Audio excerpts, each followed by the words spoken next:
All right, we are back for another stream. I'm here, you're here, we're all here. What's going on, guys? It's good to see you again. It's been a little while. So, today, I thought it would be fun to, I'm sure you guys have been watching people talk about spoilers all week, since it's been the beginning of spoiler season. And I thought I would go over some of the cards I'm excited about, talk about some of the spoilers. We're not going to go over every single card because there's obviously too many to go over in one sitting, but should be fun. Let's go over some of the cool cards from the set, then talk about maybe some decks that I'm thinking about cooking up once the set releases, and then I have a few last couple weeks of the season before the new set comes out, decks that I'm just playing around with to share with you guys and maybe have some fun doing that. So with that, let us go ahead and get into spoilers.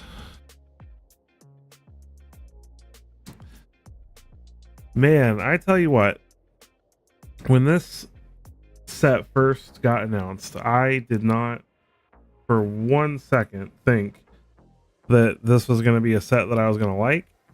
I didn't think this was going to be a set that I was going to want to play with. If you had asked me, hey Severin, if here's 10 kinds of themes for Magic and you'd given me Western theme, I would have put it at the very bottom. I would have asked you to give me a different one, take it off the list. But I'm actually really stoked about this set. I've just been blown away with the cool artwork. I really didn't see how they were going to make cowboy, Western theme work with Magic art. I didn't see how they were going to fit it in thematically to the game's mechanics at all. And I have to admit, I was a little impressed with Murders of Karlov Manor hitting that, but I am more impressed with this set. And not only that, the cards are good. There's some really strong stuff in this set. I mean, there's just, I don't even know what I'm going to play on day one, to be honest. There's too many things. My brew brain is just all over the place. So let's go ahead and take a look at a few of these cards.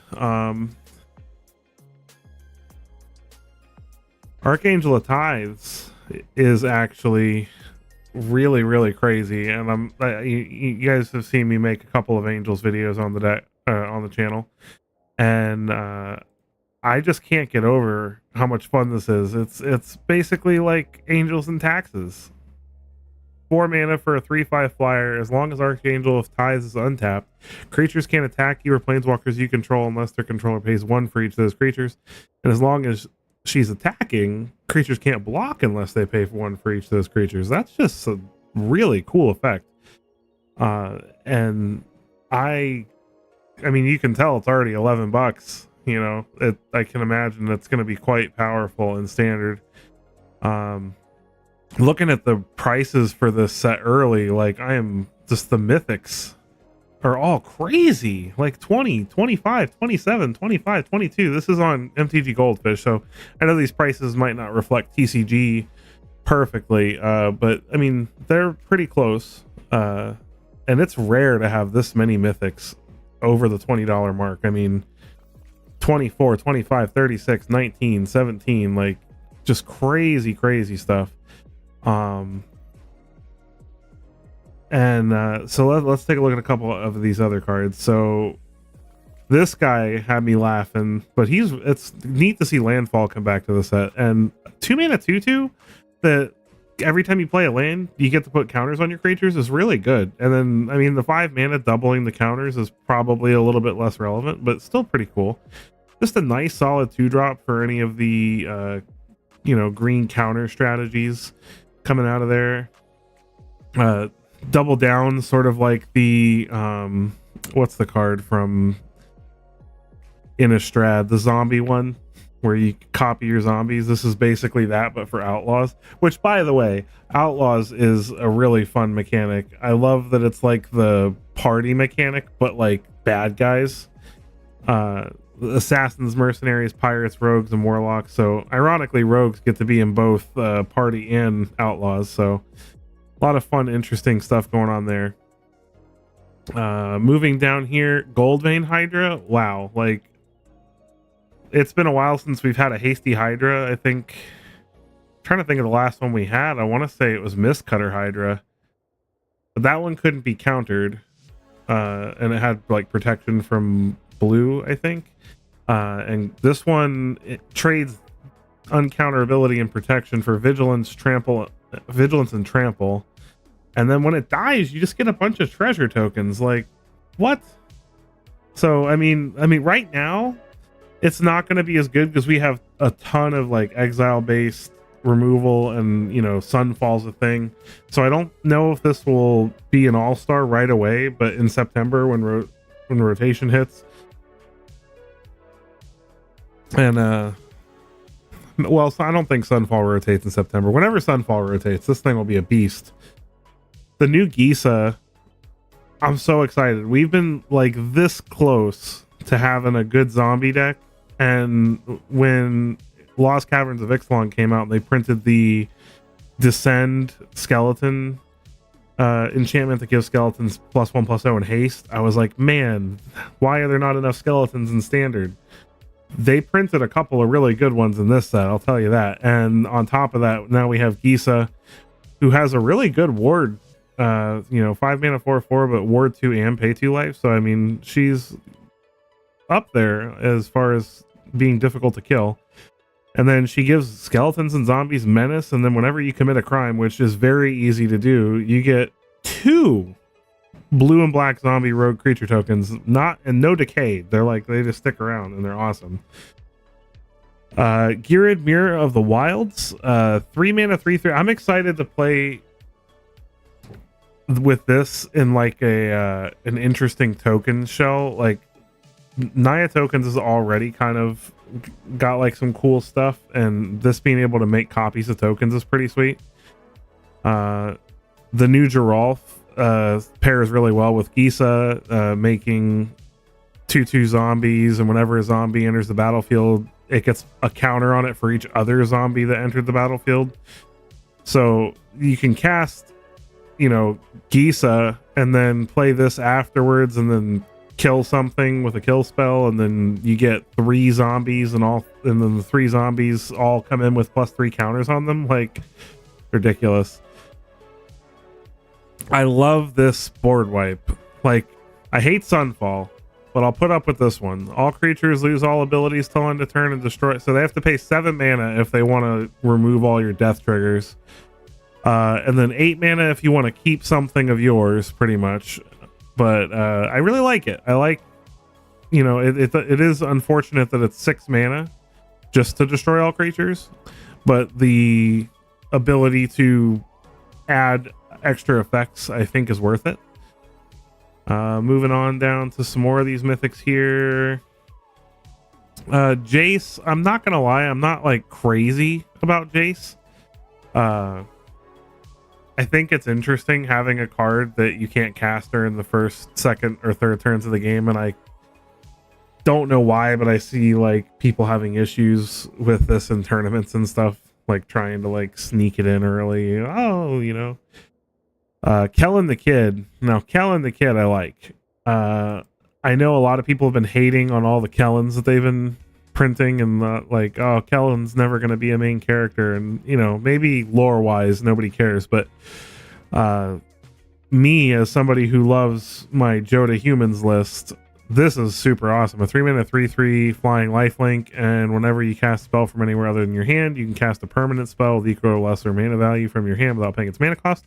This pairs really well with the adventure mechanic. So any adventure creatures, any creatures that allow you to cast things from exile. In Joda Humans, my first thought comes to man, I can't remember the name. It's a 1, a red and a blue 2/4 creature that says instead of drawing a card, exile the top 2 cards of your library, and you can play those this turn. These 2 cards pair really well together. They're both humans. They both go on the Joda deck. Provide some cool card advantage. Pretty neat. Oko, I think, is pretty cool. I don't think he is as broken as his predecessor. But I think being able to make him a copy of a creature that you control with hexproof is pretty sweet. I think that enables some really interesting deck building concepts and lines of play. This guy I love, paired with a card I'll show you in a minute that I'm really excited about.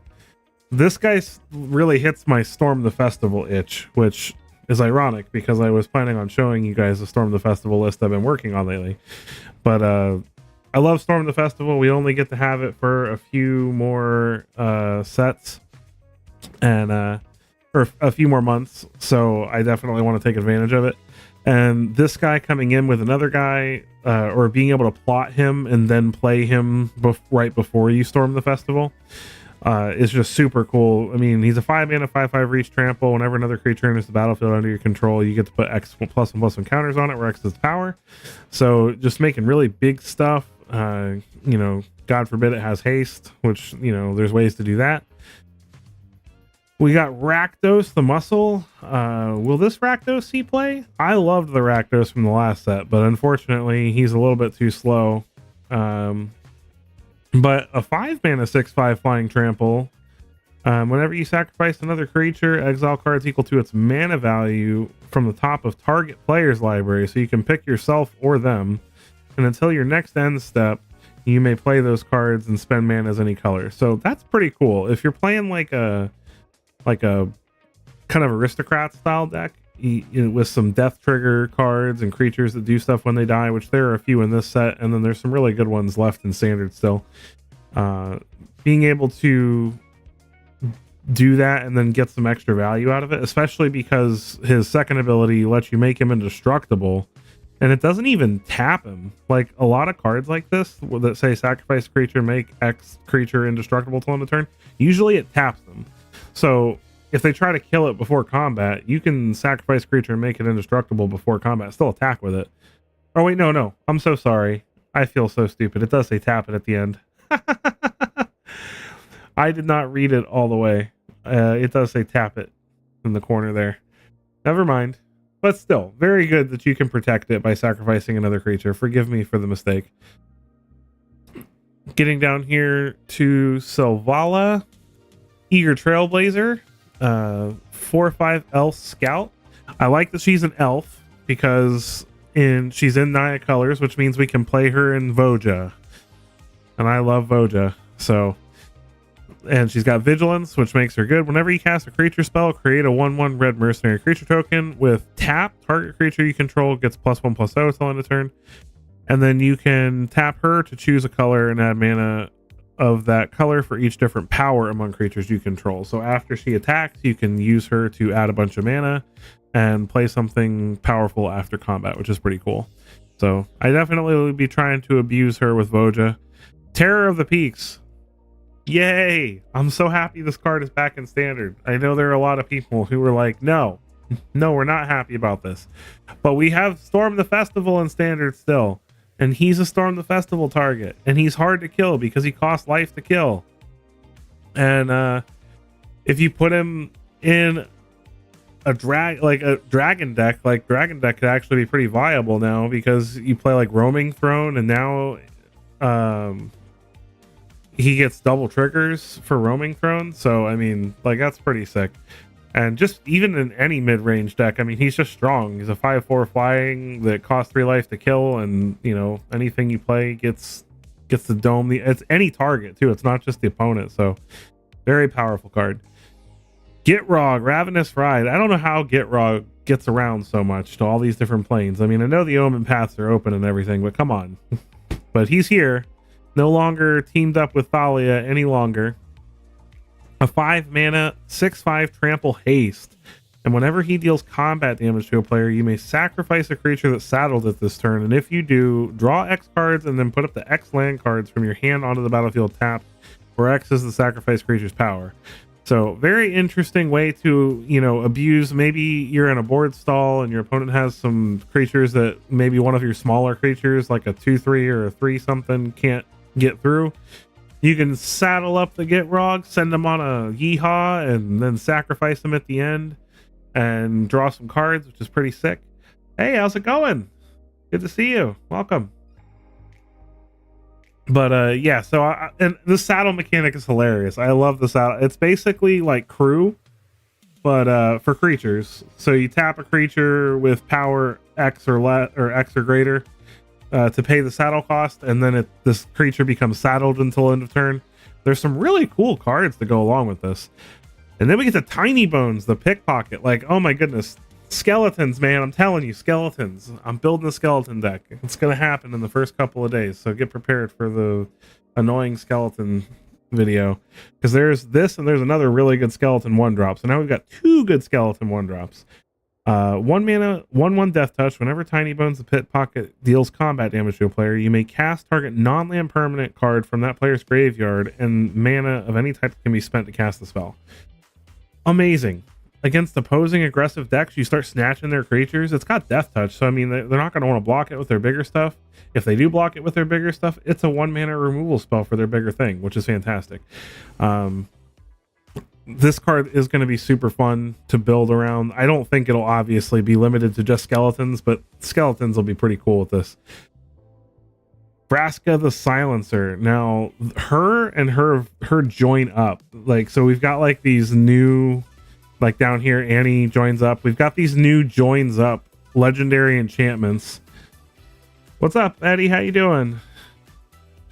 No, there is a pretty good skeleton. That's why I'm excited, because the enchantment, like, there's not enough right now. There's not enough good skeletons in standard. Like, we're just like a few good skeletons away, and we got them in this set. So we really got what we needed, because there's no really good 1-drop skeletons. There's not really any good 2-drop skeletons. There's the case that came from so we got the enchantment from Ixalan, and then we got the case of the Stash Skeleton from Murders of Karlov Manor, which is really good. And other than that, there's just not a lot. So getting Tiny Bones later on, there's an uncommon skeleton that's just busted. It's basically like a grave crawler, but for skeletons. That's very, very good. But yeah, so I'll go over that when we get to it. But Vraska and her team up card are really good together. So she's a 3 mana 3/3 Death Touch. Whenever a non-token creature an opponent controls dies, you can pay 1. If you do, return that card to the battlefield tapped under your control, and it's a treasure artifact that you can sacrifice to add mana.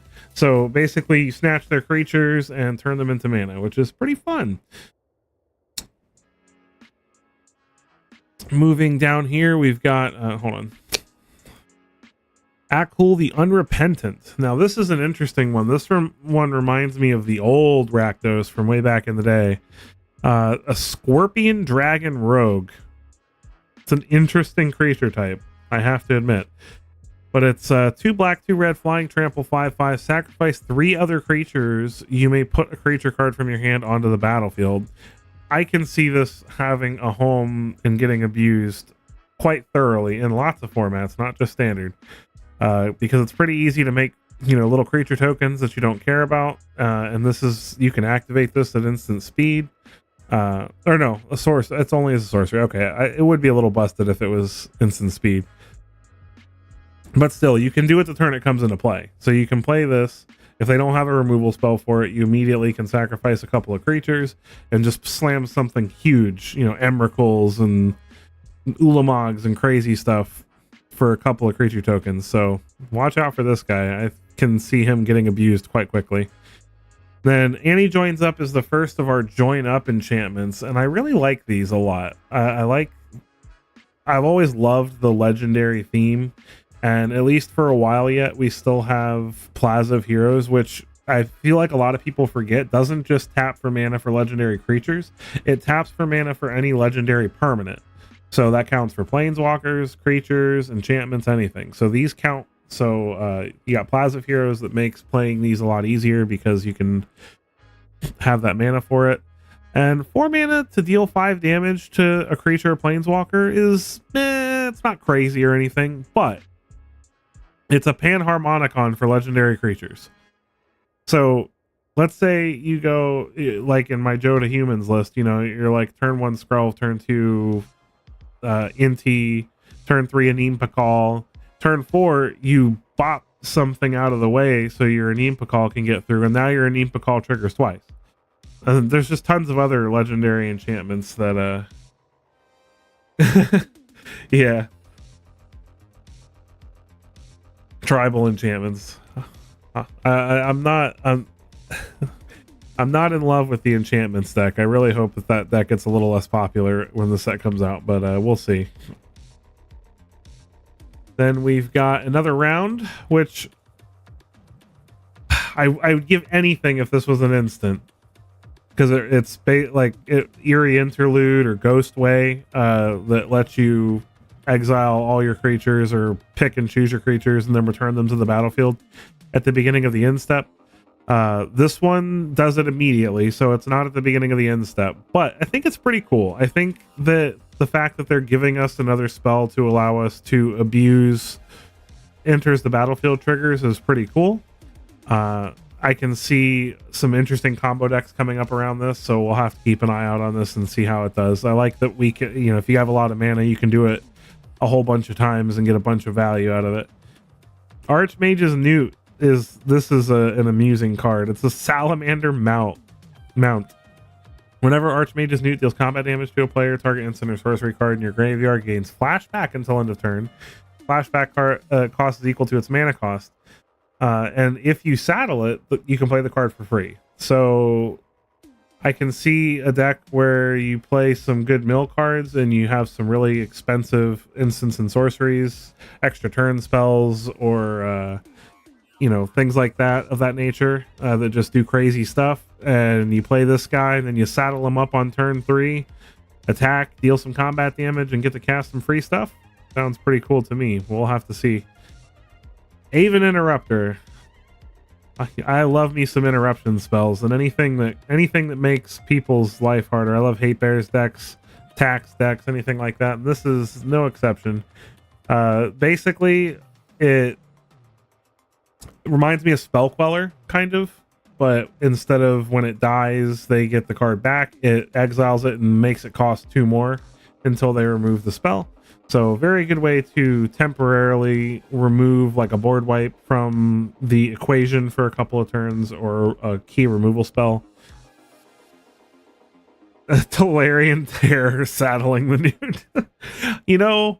I used to, back in the old Theros, the original Theros set, when they had what was the mechanic? Bestow. When Bestow was a thing, I always had such an amusing time imagining like the creatures being bestowed on stuff, and like one of my favorites was Chromanticore being bestowed on a siege rhino. So you have like this manticore flying beast thing carrying a gigantic rhino around, stuff like that. But yeah, that would be amusing. Obviously getting back these fast lands in standard, so now we have the full set of 10 fast lands in standard, is a huge boon for aggro decks of all colors and types. So we're excited to have those back. I like this card a lot. Hold on, my magnifying glass isn't working. There we go. Bonnie Pal Clear Cutter. 6 mana, 6/5 reach, and when it enters the battlefield, create Bow, a legendary blue Ox creature token with this creature's power and toughness are equal to the number of lands you control. And whenever you attack with anything, draw a card, and then you can put a land from your hand or graveyard onto the battlefield. This card is a ton of fun. I can definitely think of a few fun ways to abuse this. I like the interesting flavor. I love the cow themed flavor in the set.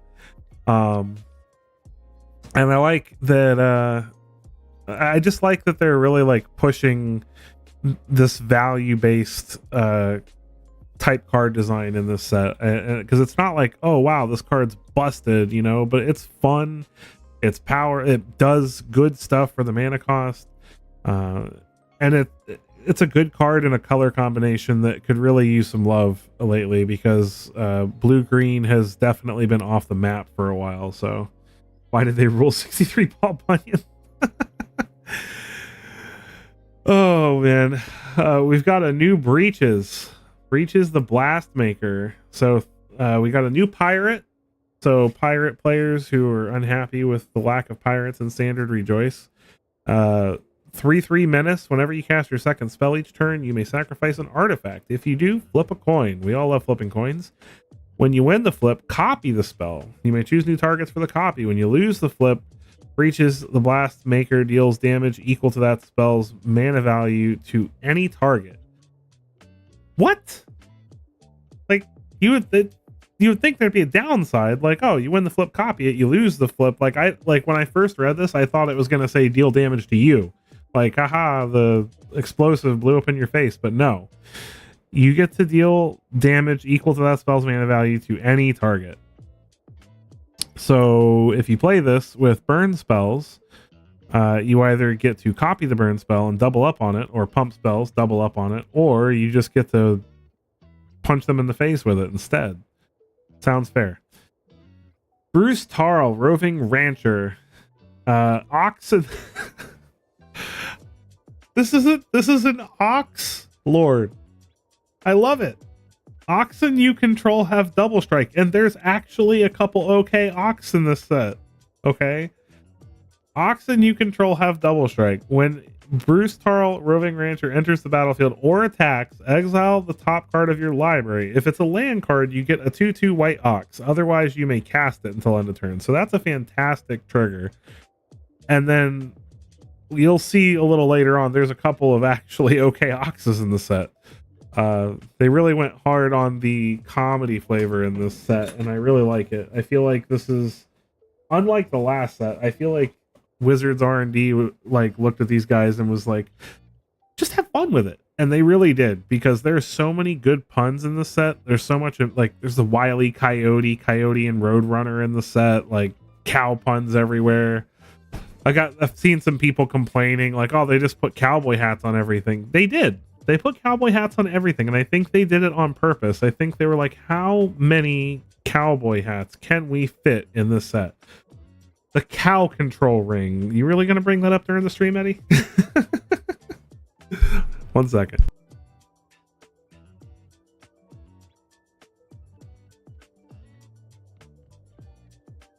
All right. Moving on. For any of you who are a part of the Facebook groups for Magic Arena, or for any of the Magic things, you'll know that there is a surprisingly heavy group of horse meme people who make memes about horses and Magic. And as soon as these got spoiled, that's all I saw for like a day. Just people talking about how there's more horses in standard, and these are actually kind of neat. I mean, Calamity is probably a little expensive.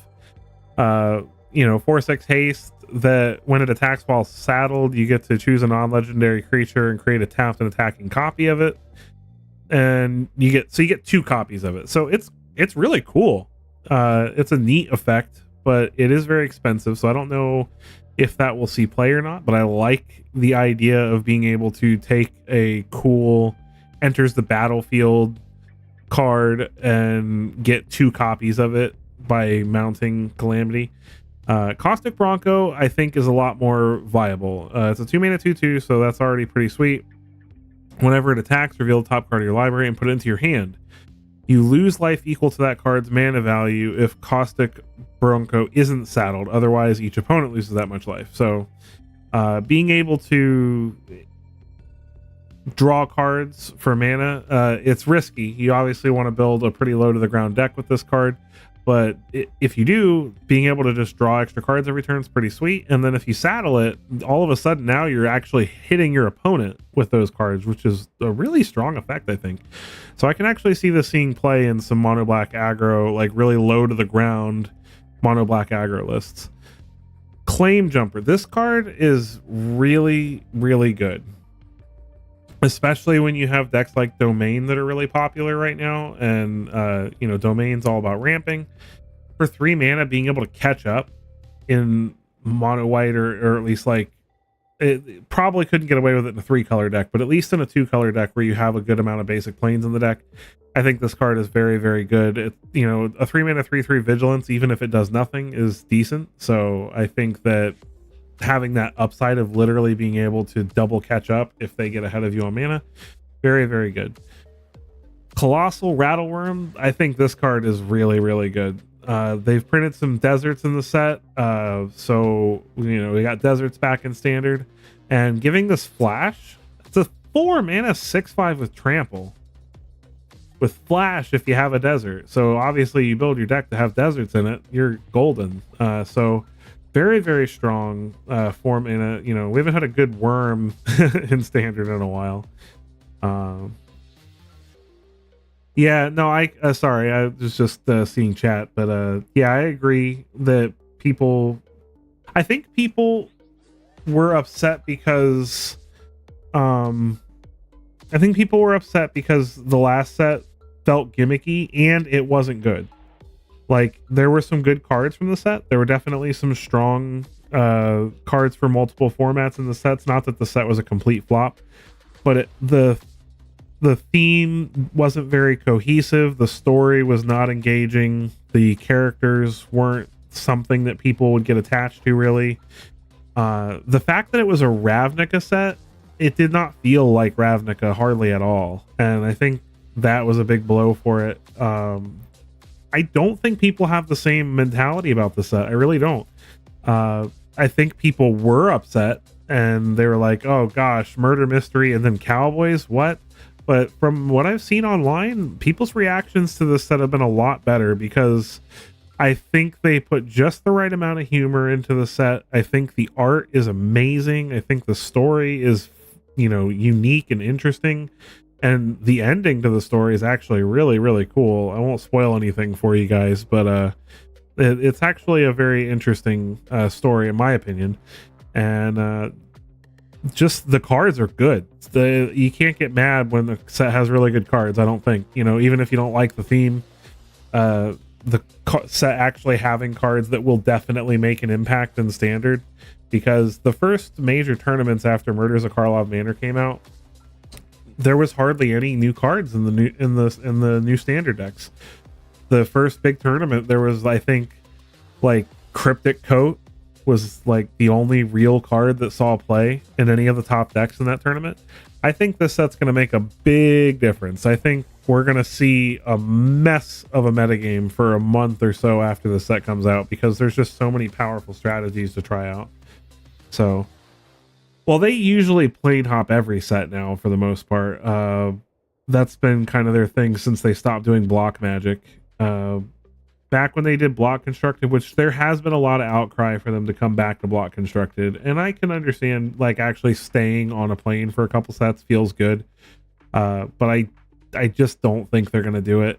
I don't think they will. As much as people want it back, I can't see them, because their complaint was that it put them in a creative hole where they weren't allowed. If a set wasn't popular or a plane wasn't popular, they were just stuck. Like, oh, well, now we have to make 2 more sets in this plane and people don't even like it. So imagine Murders at Karlov Manor being a block of 3 sets, like, people would probably not enjoy that very much. But I do think it would be neat to see, at least here and there, us sticking around on a plane for longer than a set. Would be quite nice. So moving on to some more cards. Yeah, no, I agree. 3-year standard could definitely give them block constructed. I definitely don't disagree with you there. So we got Duelist of the Mind. This card is interesting. I don't know that it's going to be super powerful or anything, but his power is equal to the number of cards you draw on this turn. Whenever you commit a crime, you can draw a card. If you do, discard a card, but only once per turn. This was the card given to the world champion, the most recent one. So pretty cool that he got a card made after him. It's okay. There's a lot of good draw spells in the format, but I don't think it's anything crazy. I think the fact that you have to be able to draw extra cards for him to be able to attack is a little rough, so we'll see. Dust Animus, I think, is really good.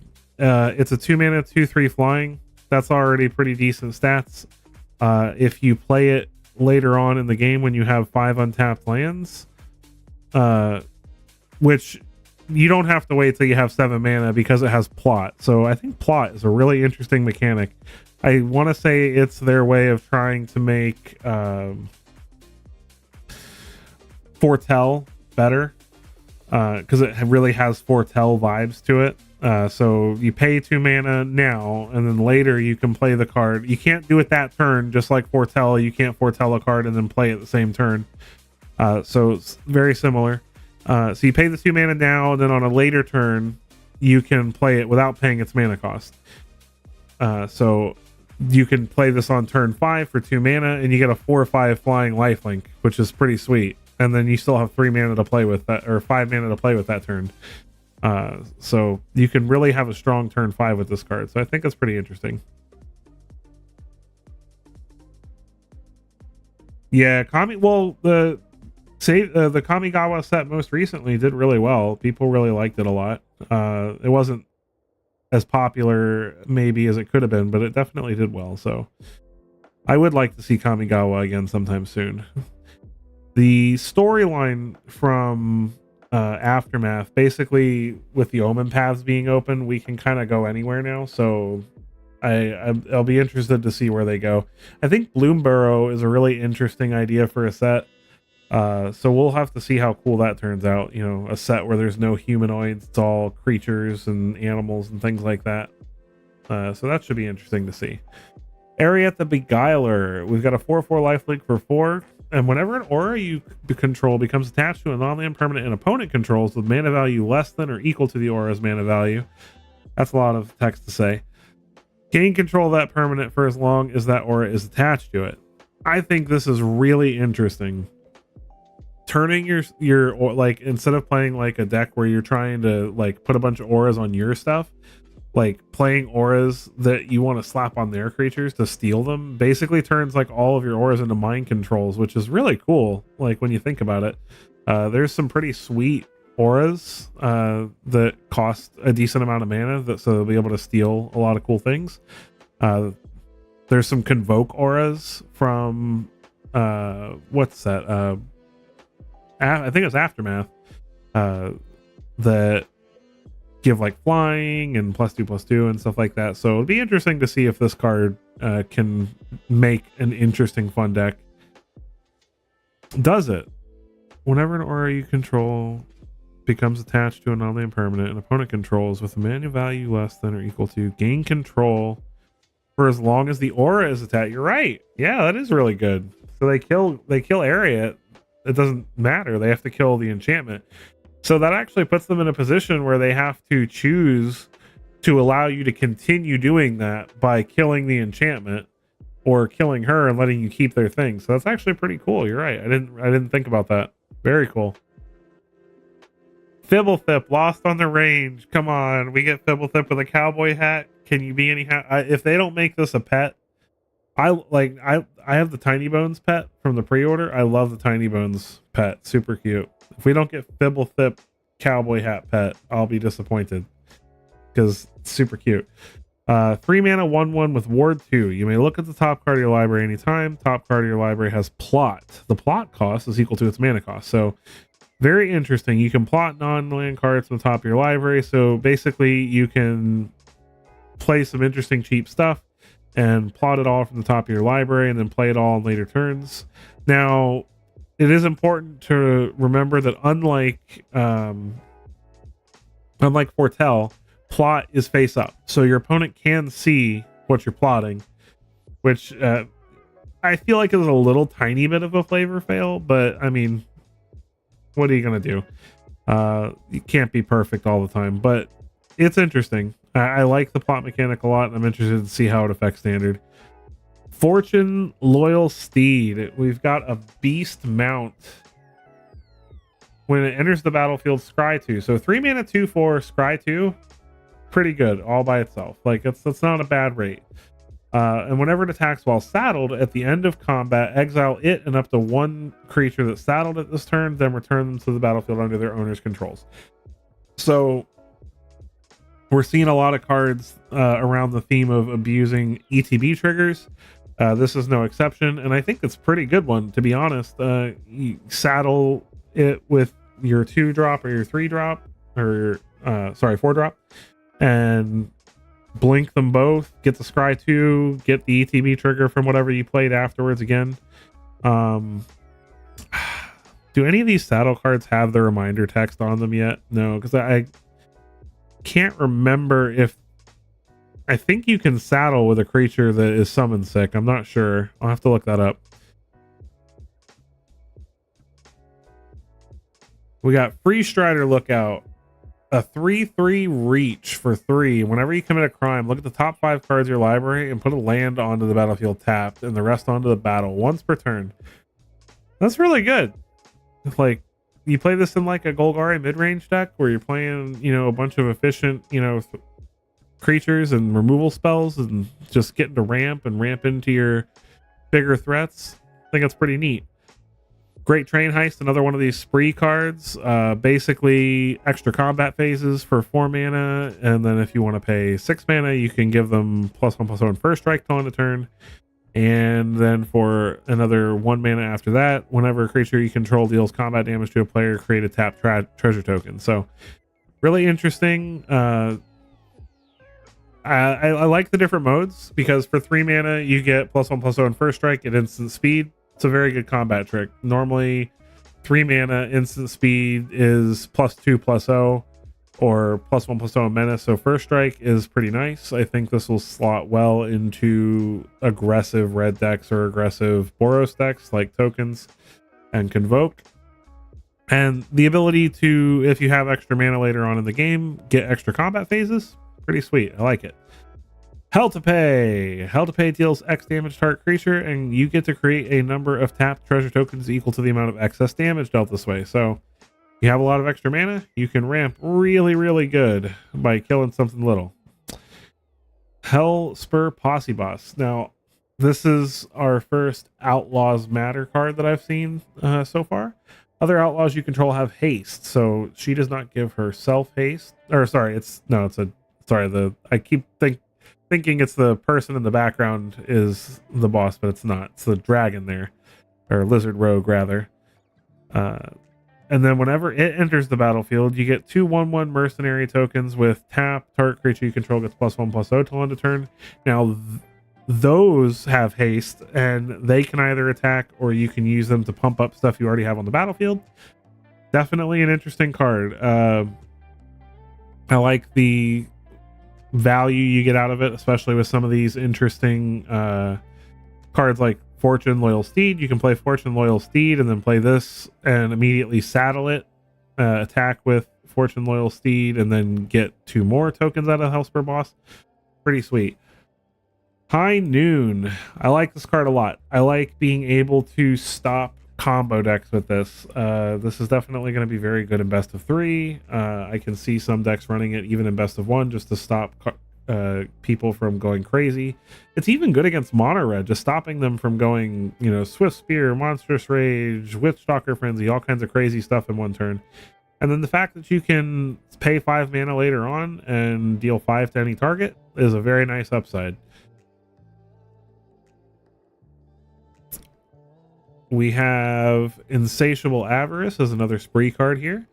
Search the library for a card, shuffle, and put that card on top for 3 mana. Also for 3 mana, target player draws 3 cards and loses 3 life. And then for 5 mana total, you get to do all of those things. So not bad. So basically 5 mana, you get to search the library for a card, then draw 3, lose 3. Not terrible. There have been much worse tutors in Standard. Then we have Karvek the Punisher. 3 mana, 3/3. Whenever you commit a crime, exile up to 1 target black card from your graveyard and copy it, and you may cast the copy. If you do, you lose 2 life. I think this is a really cool card. Being able to double up on your removal spells, get removal spells back, potentially get hand disruption back. This is going to be a nightmare with bats. They're going to kill your bat, then you're going to commit a crime and get your bat back. Lose 2 life, but it doesn't really matter because the bat has lifelink, so you regain some of that life back. Just ridiculous. But I think this will pair nicely along Gix with bat and other removal spells. I like this guy. Comball, Profiteering Mayor. For 3 mana, you get a 2/4 Human Advisor. Whenever one or more tokens enter the battlefield under your opponent's control, for each of them, create a tap token that's a copy of it. This ability triggers only once each turn. Say bye-bye to people playing Gleeful Demolition every 5 seconds. This card is going to hose that deck because you also, if you get the copies, you also drain them for 1 because they lose a life and you gain a life anytime a token enters the battlefield under their control. So if they Gleeful Demolition, you get 3 goblins. And since theirs usually don't have haste, I know they can give them haste, but a lot of times they don't. You get to untap with yours and attack right away. You get the drain. You know, he's a decent body blocker. I think he's really good. I think he's going to help slow down the onslaught of Boros Convoke at least a little bit. We have our second Joins Up card here. Kellen Joins Up. 3 mana. When it enters the battlefield, exile a non-land card with mana value 3 or less from your hand. If you do, it becomes plotted. So it replaces itself essentially in value because obviously paying 3 mana for an enchantment and then getting nothing out of it feels kind of bad. But because you get to plot the card, you get to play it for free on a following turn. And then whenever a legendary creature enters the battlefield under your control, put a +1/+1 counter on each creature you control. This is very strong. I can definitely see this getting very out of hand, especially in Joda decks. It's like a 1 or 2 of in that deck. Being able to plot a legendary creature and play it later for free after you play a Joda, and then you still get to spin Joda. Well, no, Joda is from your hand, but whenever you cast a legendary creature and one enters the battlefield, you still get counters on everything, and that's really strong. Yeah, the treasures and stuff like that as well, being able to stop your opponent from getting too many treasures. I'm just thinking of decks that it immediately benefits us with, being Boros is a big problem right now. Give me just a second here.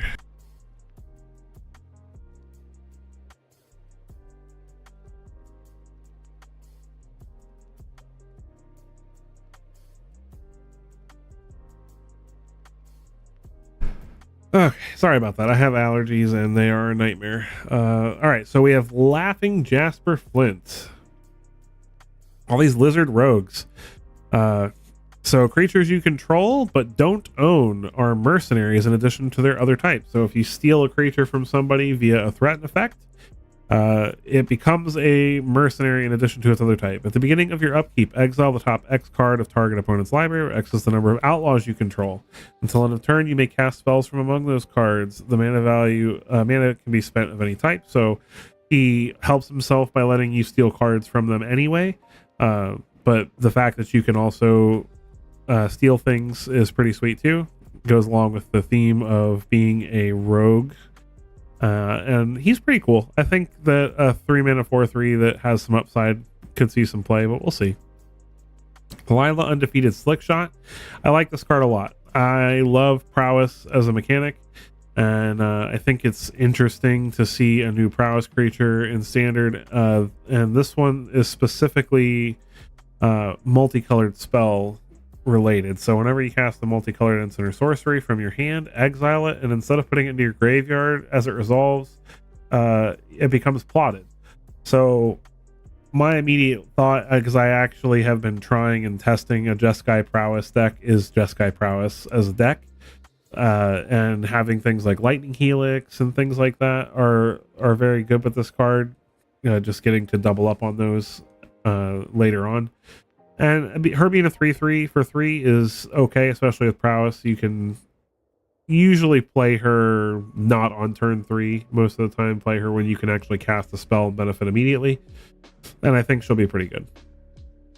Magna the Horde Master. Now this is a card that I'm really excited about. 2 mana 2/2. Whenever you commit a crime, create a tap treasure token. This ability triggers only once each turn, which isn't crazy or anything. You get a treasure every time you target something. Once a turn, sacrifice three treasures, create a 4/4 Scorpion Dragon with flying and haste. There are a lot of good treasure producing cards in standard right now, so you can just play a whole bunch of cards that pile up treasures, pile up treasures, pile up treasures, and then play this and make a whole bunch of 4/4 flying haste dragons and win in one turn. I think this is a super cool card. I think that it's totally fine to play on turn 2 and then follow it up with burn spells and removal spells. I think it's fantastic in a deck that you play it in the late game and you just sacrifice a bunch of treasures. You can only do it as a sorcery, but there's no only once per turn clause on that ability. So you can literally just create a whole bunch of 4/4 hasty dragons and kill your opponent. I think that's pretty sweet. Malcolm the Eyes, 2/2 flying haste, and whenever you cast your second spell each turn, investigate. It's 2/2 haste flying, not bad. I think that Jeskai or even just blue red is going to be in good shape to have a spell slinger deck in the standard, and this will be included in it. Marchesa, Dealer of Death. Now we get a 3-mana 3/4, and whenever you commit a crime, you may pay 1. If you do, look at the top 2 cards of your library, put one in your hand and the other into your graveyard. Card selection for an extra mana anytime you target something is really good. And then also you get to put something into the graveyard, so it's got some graveyard synergy too. Pretty sweet. This card will definitely see some play, I think. There's no really powerful Grixis decks in standard right now, but I imagine that will change, especially with this next card. This has got to be one of the most interesting cards that I have seen in a long time, and I can't even imagine how many ways, and especially in older formats, this will be able to get abused eventually. It's a 2/5 menace for 4 mana, and whenever it deals combat damage to a player, you get that many additional upkeep steps after this phase. So anything that you have that says at the beginning of your upkeep, this triggers it again immediately after combat. You pump her up with some kind of pump spell like Monstrous Rage or something like that, you're talking 4 or 5 extra upkeeps. And there's some pretty strong upkeep triggers, so you watch out for this one. I don't know exactly where it's going to fit right yet, but I know somebody is going to find a way to break this card. Who knows? Maybe it'll be me. We'll see. We got one last job. This is a pretty expensive spree card. I don't know how I feel about this one. It's basically 5 mana for a reanimation spell. It's 4 mana if you return a mount or a vehicle instead of just a creature, so cheaper for anything that has saddle. And then same with auras and equipment from your graveyard. But the nice part about the aura and equipment is that it comes attached. So we've got that new sword from the big set, which is the epilogue set that they're putting in the booster packs as replacements for the list cards. So they won't be super common. Those cards I feel like are going to be really expensive in paper at least. And people are definitely gonna have to spend a lot of wild cards crafting them on Arena if they want to play them. But the new sword is really cool, and so this kind of gives a way to, because it costs 5 mana to play and equip the sword, so paying 4 mana to return it to the battlefield and equip it to something, pretty good. I don't know if this will see a ton of play, but you know, or any reanimation spell is going to find a home to get abused in, especially in white. So we'll see. Ornery Tumblewag, we're starting to get into a little bit more bulk rare kind of stuff here. At the beginning of combat, put a counter on target creature. Whenever it attacks while it's saddled, double the counters on the creature. Not bad, but I mean, it's a 3 mana 2/2, so eh. We have Outcast Trailblazer, which has plot 3, so it's a 3 mana 4/2, and when it enters the battlefield, add 1 mana of any color. So it's sort of pseudo ramp, but we'll see. Whenever another creature with power 4 or greater enters the battlefield under your control, draw a card. That's a pretty cool effect, and being able to plot this and then play it when you know you can play a 4 power creature is pretty sweet.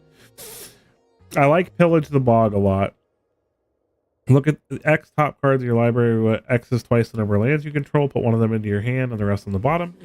Being able to plot this and play it later is really good. I think this will definitely see play in some kind of Golgari value list. Let's see. What else is cool looking? Pitiless Carnage. I don't think this is that excited, but being able to sacrifice permanents to draw cards, I think is, you know, that's okay. I'm sure someone we'll find a fun deck to take advantage of that. Rakdos joins up. I think this card's a little bit better. I think being able to reanimate something with 2 additional counters on it for 5 mana is perfectly fine. And then whenever a legendary creature you control dies, Rakdos joins up, deals damage equal to that creature's power to target opponent. So it makes people really not want to kill your legendary creatures. So you return something to the battlefield from the graveyard, and now it's big and scary, and if they kill it, they take a lot of damage. So pretty sweet. Riku of the Many Paths. Whenever you cast a modal spell, choose up to X, where X is the number of times you chose a mode for that spell. So this counts for the spree, or any other spell that has, choose one or more. And you get to exile top card of your library and play it till end of turn, or put a +1/+1 counter on it and it gains trample, or create a 1/1 bluebird with flying. So nothing crazy, but I think it's pretty neat. We'll see if this makes any splashes. I love this card. This card I was really excited about. Roxanne Starfall Savant. We get for 5 mana, we get a 4/3. But when it enters the battlefield or attacks, we create a tapped colorless artifact token named Meteorite. If for those of you who don't know what that is, Meteorite is a 5 mana artifact that deals 2 damage to a target and can tap for a mana of any color. So when it enters the battlefield, it pings something for 2 and you get a mana rock. And then whenever it attacks, it pings something else for 2 and you get another mana rock. And whenever you tap one of those mana rocks for mana, you get to add 2 mana instead of 1. So pretty sweet. I don't know where this will fit right now, but I like the card. I like the design. I think it's really cool. Rush of Dread is a card people are really excited about, as it combos with what is the name of the card? The 4 mana Bat Demon that doubles life loss. So it's a 2 mana combo. For 4 mana, you play that card, and then for 5 mana, you play this the following turn, and the opponent dies. So watch out for that card. It's going to be a problem, I think, at least a little bit. Might see a big resurgence in counter spells trying to deal with that. We got Satoru the Infiltrator here. Human Ninja Rogue, 2/3 for 2 with Menace. When it and or one or more other non-creature tokens enter the battlefield under control, if none of them were cast or no mana was spent to cast them, draw a card. So anything, basically plot. If you plotted something and you play a plotted spell while he's on the battlefield, you get to draw. Pretty cool. Seraphic Steed, 2 mana first strike lifelink for 2, or 2/2 for, sorry, I can talk, I swear. A 2 mana 2/2 with first strike and lifelink is really good. I think this card will see play regardless of the second ability. But the fact that you can create some 3/3 white angel creature tokens whenever you do saddle it is a pretty sweet upside. Select Shot Show Off, another great card for the prowess blue red Spellslinger deck. Flying Haste 1/2, and whenever you cast a non-creature spell, it gets +2/+0 on the turn, and you can plot it so you can play it on a later turn and guarantee that you get that +2/+0 trigger since it has haste. So pretty neat. We got a couple of interesting wheel effects in this set. One in the main set here, and one in the big set, which is the epilogue set. 5 mana, each player may shuffle their hand and graveyard into their library, so it's not a forced wheel, which is good. And then each player who does draw 7 cards, and then this card gets exiled. You can also plot it for 6 mana and cast it for free on a later turn.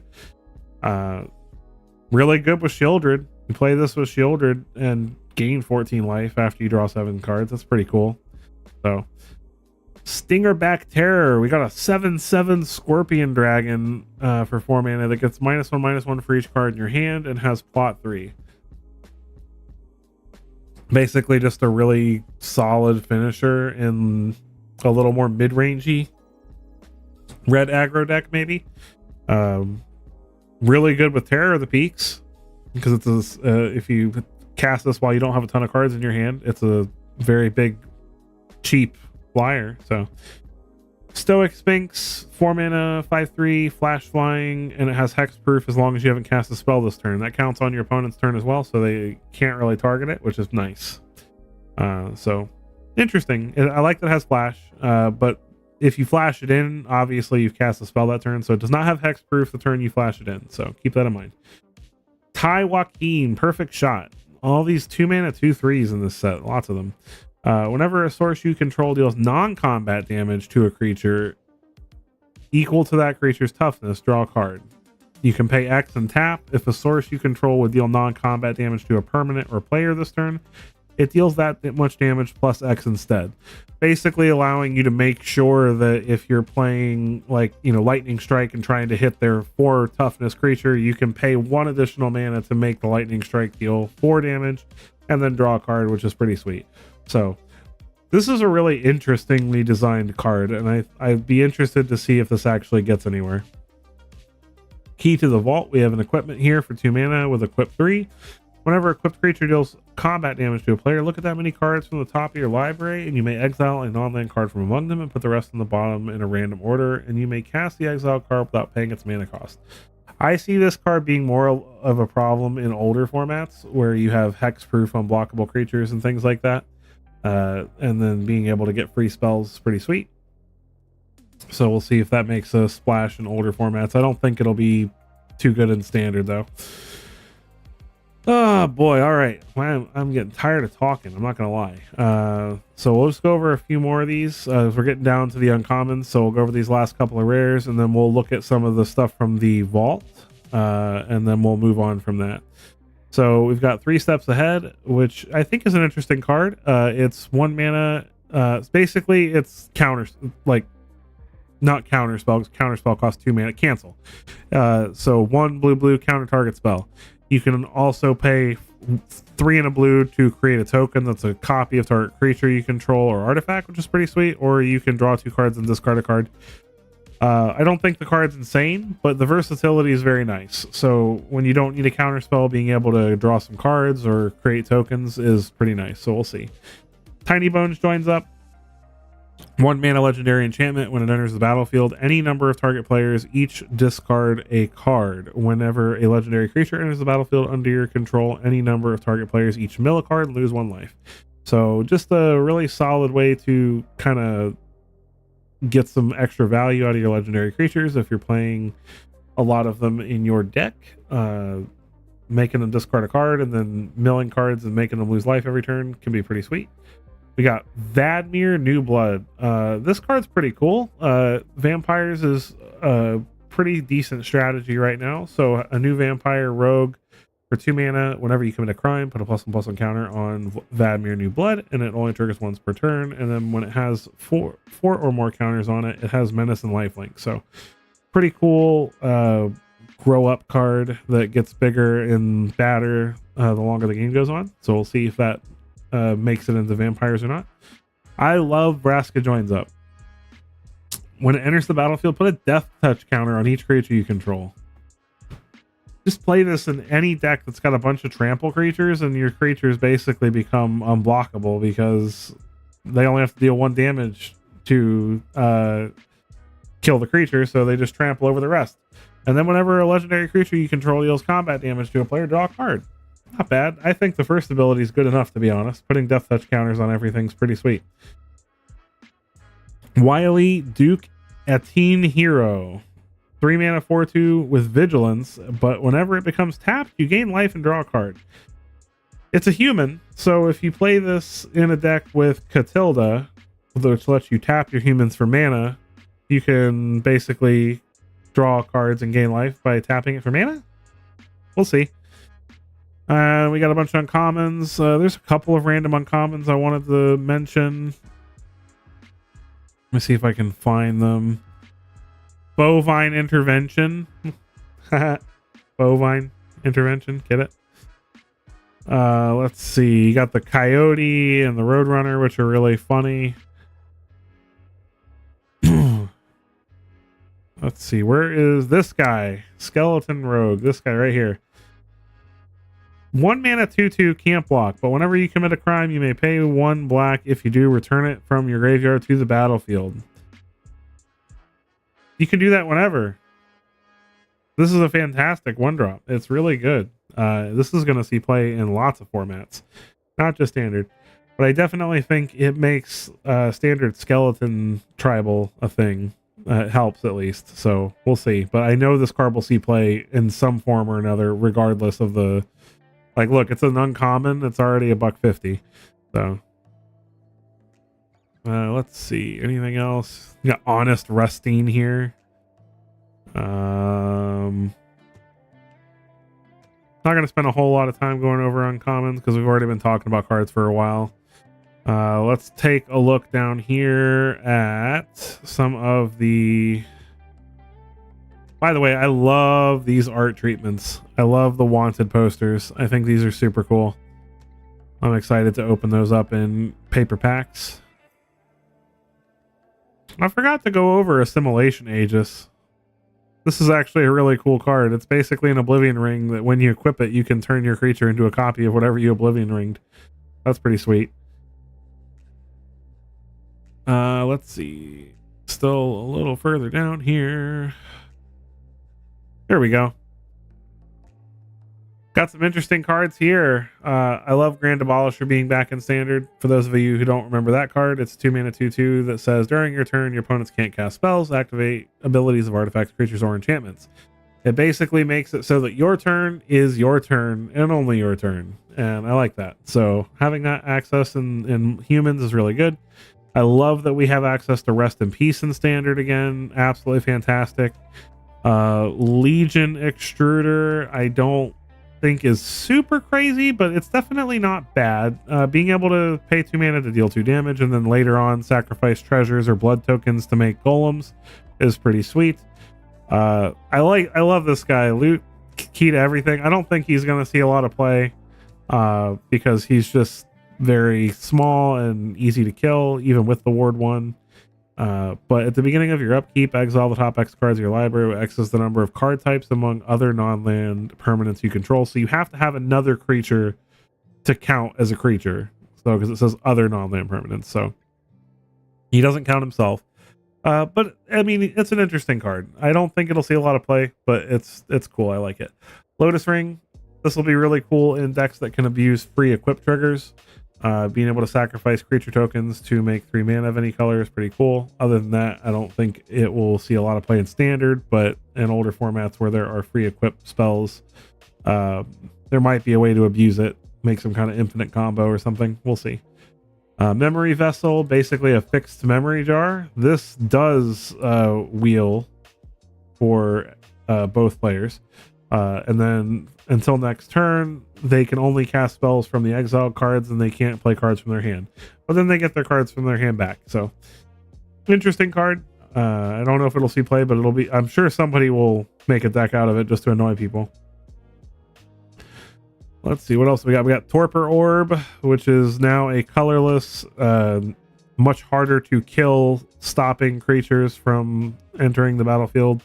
So, turning off ETBs, which I can understand given that there's a lot of ETB abuse in the set. I don't think Omen Path Journey is going to see a lot of play, but maybe getting a free land every turn and a ramp deck might not be as bad as I think. But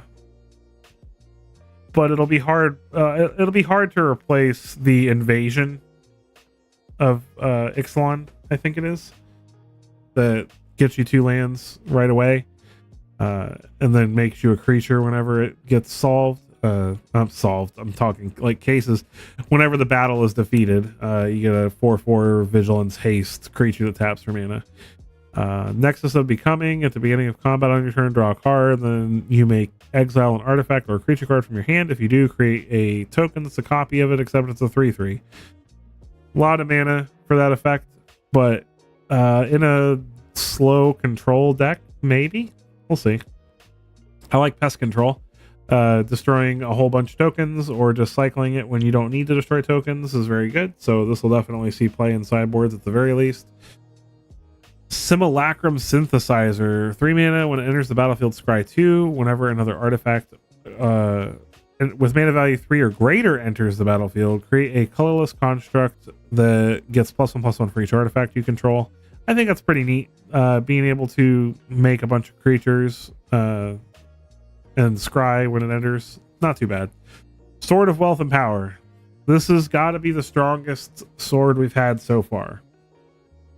The fact that it has protection from instants and sorceries, those are the most important things. So most swords give protection from 2 colors, and then they have 2 color thematic abilities. So like Sword of War, let me think of one I can remember off the top of my head. Like Sword of Feast and Famine made your opponent discard a card and then untapped all your lands. So, and it gave protection from black and green. So the black was discarding the card, and then the green was untapping your land. So most swords are like that. This sword is a little bit different in that it does not give protection from colors. It gives protections from instants and sorceries, but that's what all removal is pretty much.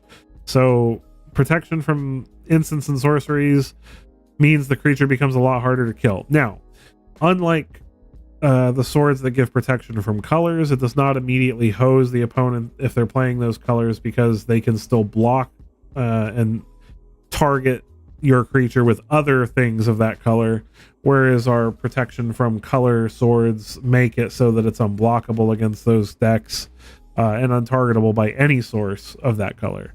So we'll have to see if this is as good as a protection from color sword, but I think it will be. And then whenever it deals combat damage to a player, you get a treasure, and you get to copy your next instant or sorcery, which is really, really strong. So it's not a tap treasure token though, so you can use the treasure right away, which is pretty sweet. Transmutation Font gives you 5 mana. Every turn you can create a blood, a clue, or a food token, and then sacrifice 3 artifact tokens with different names to search your library for an artifact and put it onto the battlefield. This could be pretty neat in older formats. I don't think there's enough big scary artifacts in standard for this to see play. I don't think that Portal to Phyrexia is worth it. There are easier ways to get Portal of Phyrexia onto the battlefield quickly than Transmutation Font, so I don't think it'll see play in standard. Older formats though, where there's Blightsteel Colossus and things like that, I can see this having a lot of fun. Vaultborn Tyrant, 7 mana, 6/6 dinosaur with trample, and whenever it or another creature with power 4 or greater enters the battlefield, you gain 3 life and draw a card. So he 7 mana, 6/6 trample, gains you 3 life and draws you a card. And then when it dies, if it's not a token, you create a token that's a copy of it, except it's an artifact in addition to its other types. That's pretty cool. I like it a lot. I don't know if it'll see standard play, but I think it's a really sweet idea and a fun reanimation target even. So we'll have to see. And then Worldwaker Helm, a 3 mana artifact that if you would create 1 or more artifact tokens, instead create those tokens plus an additional map token. And then you can pay 2 mana to create a token that's a copy of target artifact token you control.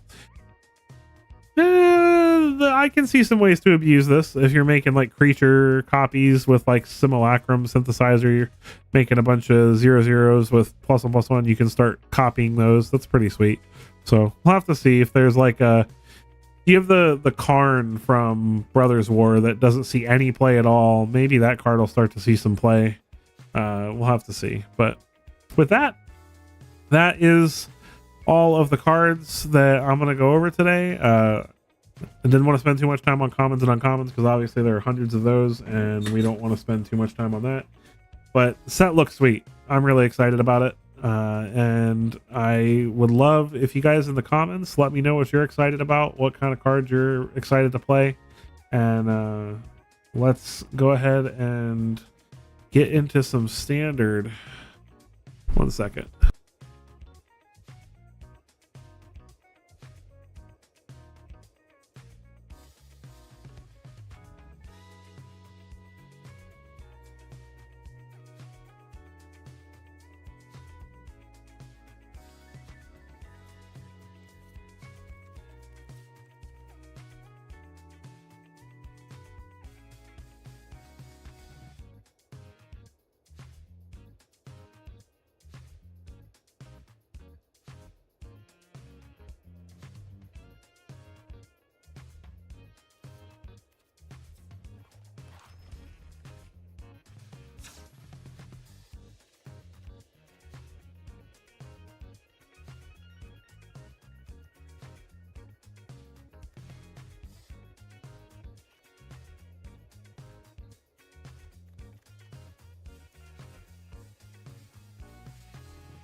might finish before brunch. Ah, one of your friends has to leave.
Oh, my mic has not been on this whole time. Great. Oopsie.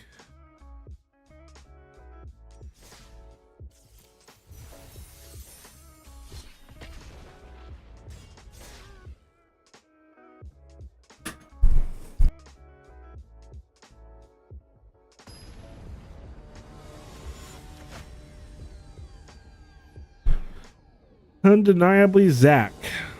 All right. I will not deny that they are Zach. We get to go first.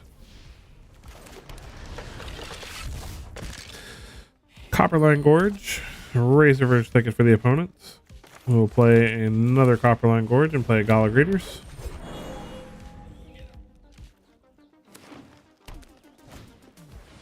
Weaver of Harmony for the opponent, so enchantments. Yay!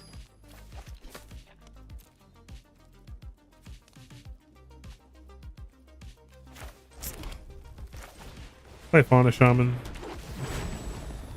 Make a treasure. No attacks. Jukai Naturalist for the opponent. And probably... I got another Weaver of Harmony. Well, here's hoping that they don't have an ossification.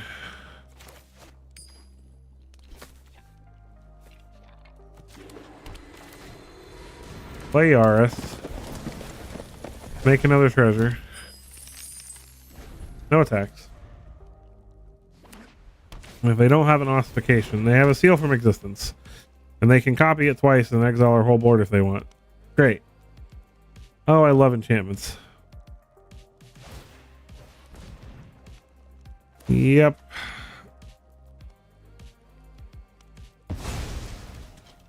They leave our Fauna Shaman.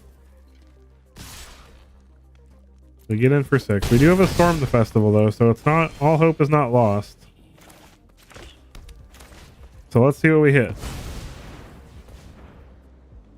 Voja and Nahiri's Resolve. That's pretty good.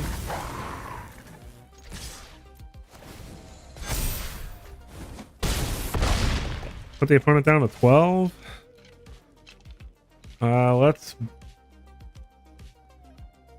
exile the... so, okay. We can't do that because we'll just die. We have to hope they don't have... A Hallowed Haunting doesn't do it. The Ward 3 on this should make it next to impossible. Yeah.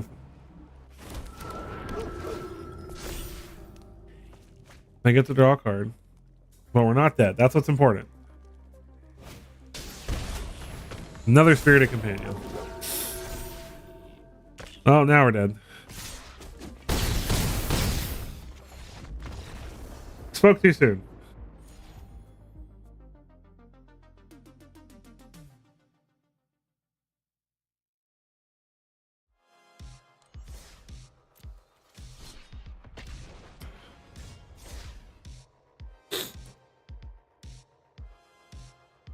I was having a little bit better luck with this deck earlier when I was testing it, but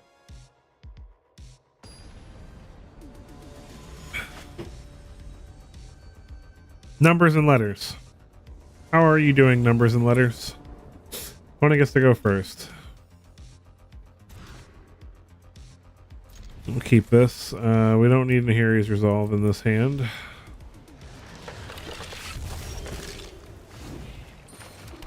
Play the farmland now. So Esper something from the opponent. I guess we'll play Loam Speaker. This is a stick, so we're getting no more lives. Yep. Nothing like counter spells. Swamp for the opponent. We'll try again. This one resolves, but it's probably going to get killed now. Just playing against the worstest decks right now. March of Otherworldly Light. Yep. You got me. Swamp for the opponent. And we find a copper line gorge. So we got our red mana now. We'll play Gala Graders. Another stick. Emperor. Anyone who harms my people must may your blade strike true. Restless Fortress for the opponent.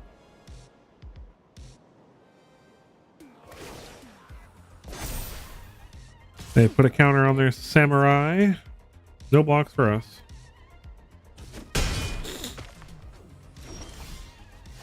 We will play a plains. Let's play Yaris. They let that resolve. Make a treasure. No attacks. They don't have removal for that. Tulsamir will be pretty good. Find it highly unlikely that they have no removal though. Yep, they just wiped the board. Make another samurai. Let your blade do the talking.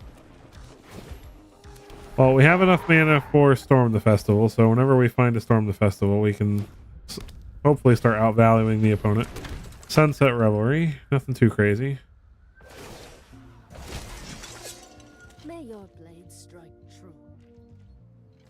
Opponent passes. Lana Warloam Speaker, not a fantastic draw here.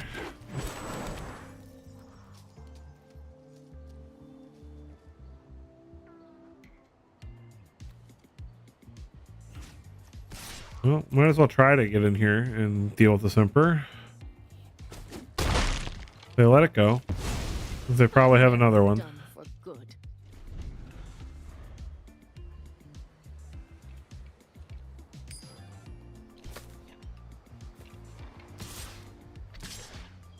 Opponent decides to attack.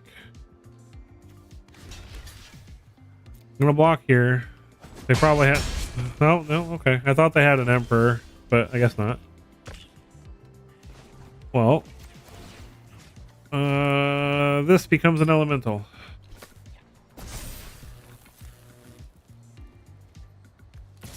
Rawr.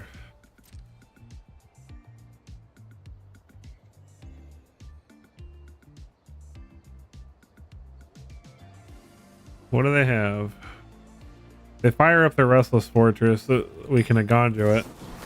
March of Otherworldly Light. That's unfortunate. But we have plenty of lands, so I'm not too worried about it. Do they block the Voja token? They do not. Alright. We can just dodge them drawing a bunch of cards here. Maybe we'll be alright.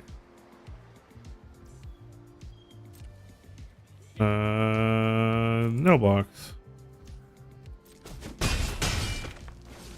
No sense in giving up Tulsamir just yet. Man, we're a Storm the Festival away from like doing fun things, but just drawing lands. Get in, get in. They power up the fortress.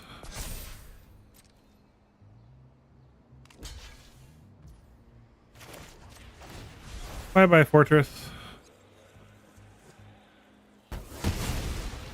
Fun fact, Tulsamir reduces the cost of all your channel lands by 2.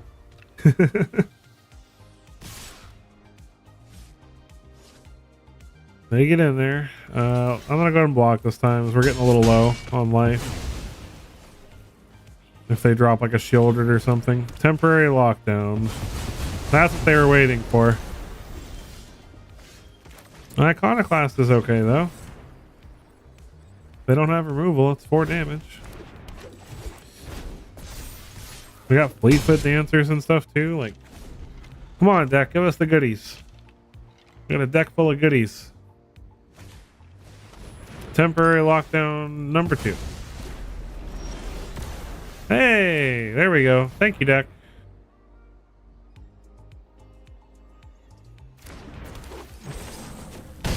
Wham! If we actually get there after all this nonsense, I will be thoroughly impressed. We have something. Get lost. Oh, man.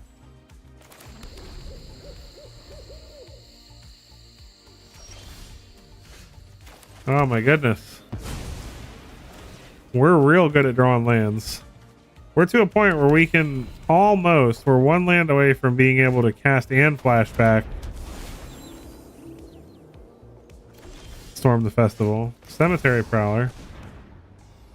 Well, at the very least, this... No more lies. Yeah, we'll pay the 3. We still have 3 more if they have another one. What do we want to cast the most? I mean, I guess we want to exile like their Deadly Cover Up. Let's see what's on top. Iconoclast is lethal, so we'll leave it.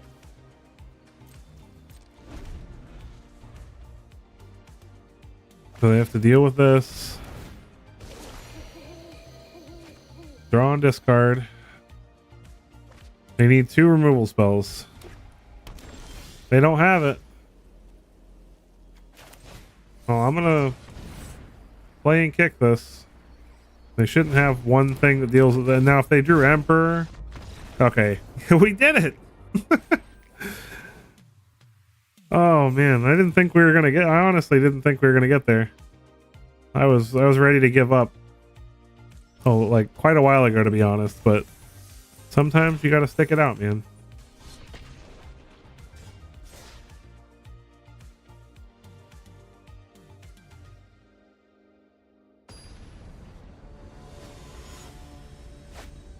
Phoenix OTK. Well, let's hope they don't OTK us. Opponent goes first. This is too many expensive cards in one hand. This is a little better. We'll put back the Fauna Shaman. Broker's Hideout for the opponent. So probably the land... No, maybe not. I'm gonna go get a mountain.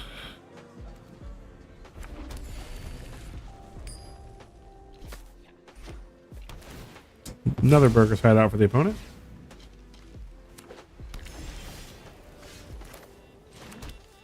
I'm gonna go ahead and play a Gala Greeters.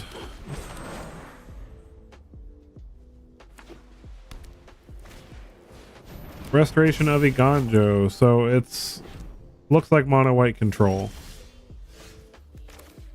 So it should be interesting. Let's go ahead and play and kick Iconoclast. We will... I think we need to be aggressive. I'd like to ramp and play Tolsimir next turn, but then we're just playing into board wipes. Whereas at least Fleetfoot Dancer and this Iconoclast have haste. Opponent gains another life, gets another planes. Do they have a board wipe now? Nope, another restoration. They get and play the planes, and lay down arms are Iconoclast. So let's go ahead and play this thicket since it's tapped. Put down another Iconoclast. Pump the Greeters. Put the opponent down to 10.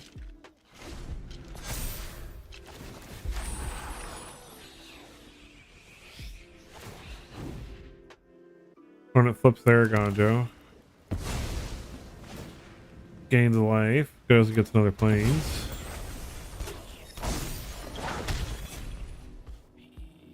Well, at least now they're a little less incentivized to board wipe. We can Boseiju this Architect out of the way, though. Lay down arms. And a Steel Seraph.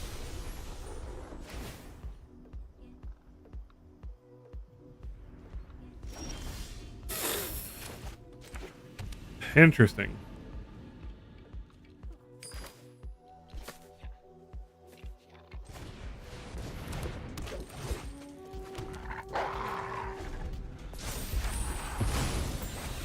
This is gonna get quite difficult if we don't draw like a vote. We gotta draw like Voja soon. Spirited Companion, opponent draws. We need land and Storm the Festival is what we need. But Vojo would be good. Just need a way to get over these architects.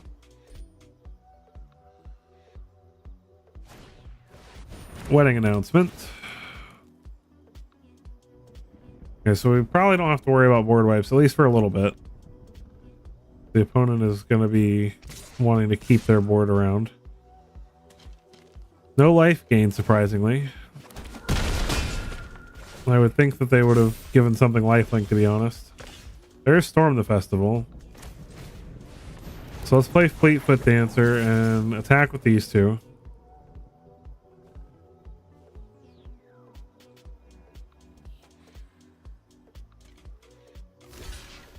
Opponent double blocks.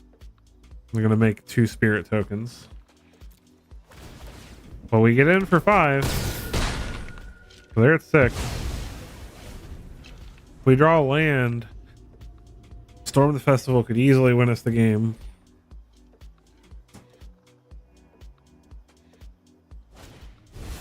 Another Steel Seraph. They're going to give something lifelink this turn. They have to. Flying and lifelink on the Architect. Yeah, there we go. They get in for 3, just 3 this time. Back up to 9. Another wedding announcement. More tokens. There's the land. All right. Spin the wheel. Land and Fleetfoot Dancer. Not good enough.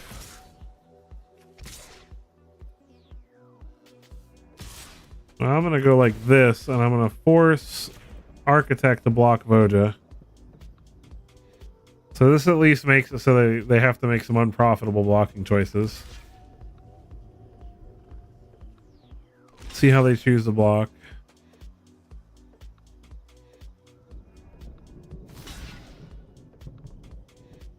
Double block Tolsimir. Double block the Iconoclast. So we're getting rid of a lot of stuff so that their wedding announcements aren't going to be as impactful. They double block the Fleetfoot Dancer. So that.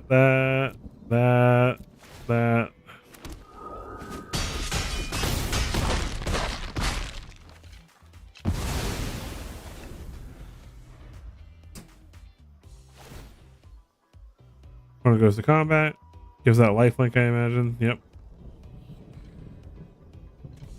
Probably only gets in with the Steel Seraph. Well, they might want to draw some cards.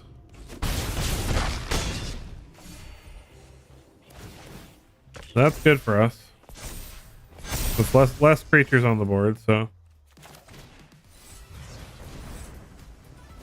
Sweet, so we play Iconoclast. Get in for 4. We can Agonjo the Steel Seraph. No, they Agonjo our Iconoclast. Okay. This game is probably over, unfortunately. They can just keep getting lifelink and drawing 1 card a turn. We're just not going to get there. Alright. Well, this deck doesn't seem to be working right now on the ladder, so let's switch it up a little bit.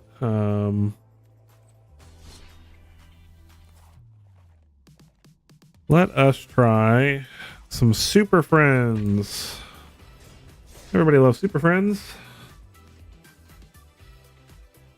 We like Planeswalkers and Friends being all super.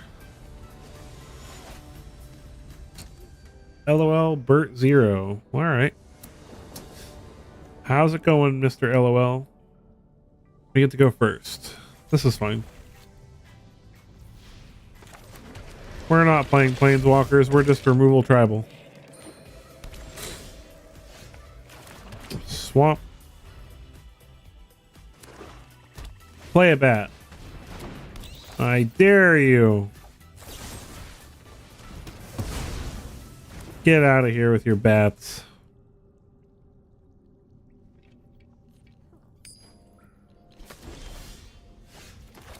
Shipwreck Marsh and Celestis.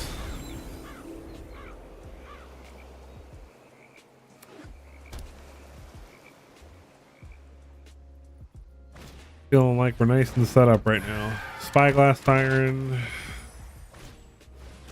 Lazov, that all dies to Path of Peril.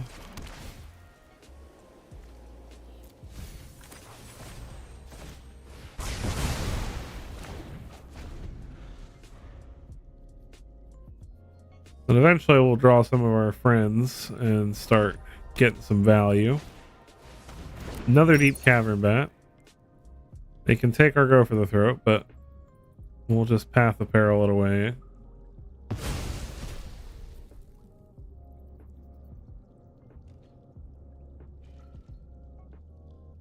You think I am above Path of Periling just to kill a Deep Cavern Bat?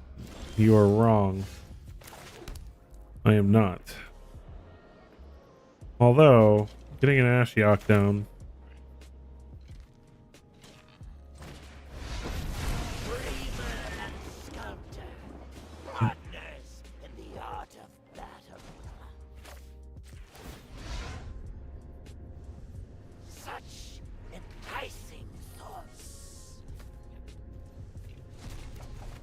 Take the land. Go ahead, play your Preacher of the Schism. I dare you. They did it. Then go after Ashiok, that's fine. Play the Sanctum. Path of Peril. Get our Go for the Throat back. Draw some cards. Exile. Exile this and keep the Rafine's tower in case we want to cycle it. Another Preacher.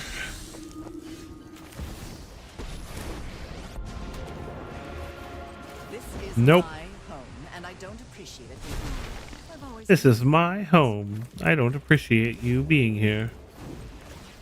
Let's keep pumping up the Ashiok. Ooh, Gauntlet. Let's take the Gauntlet. I want the Gauntlet. Start going crazy, taking extra turns. Yeah. You get enough Planeswalkers on the battlefield, you can literally just take infinite turns.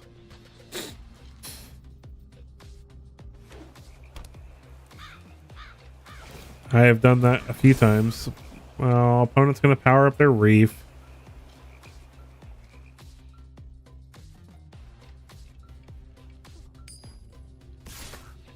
They get rid of our Liliana. Make us mill for. delay, nothing more. They didn't cast anything though, so we get to draw. We'll discard the Restless Reef and keep these Go for the Throats. Ooh, Eternal Wanderer, nice. Eternal Wanderer, put a counter on our Ashiok. Let us look at more cards. Yeah, we want that to Fairy.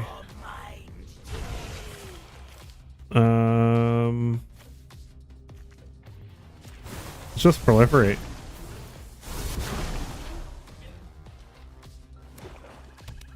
I don't want to win through damage. I want to kill them slowly and painfully by taking extra turns.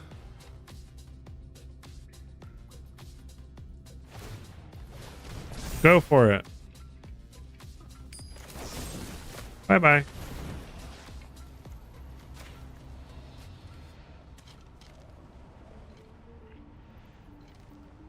Do they have a counter spell? They do, but they don't get to attack anymore. All right, let's play Teferi. Counter on Ashiok.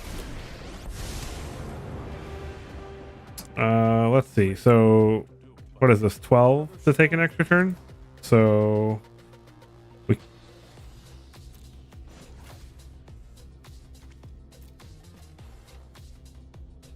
Let's see. I'm trying to think of. I don't think we can quite take an extra turn this turn, but we'll plus Ashiok.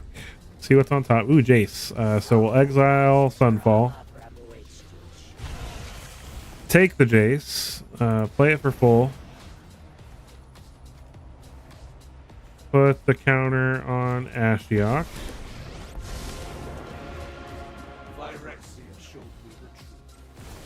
Proliferate.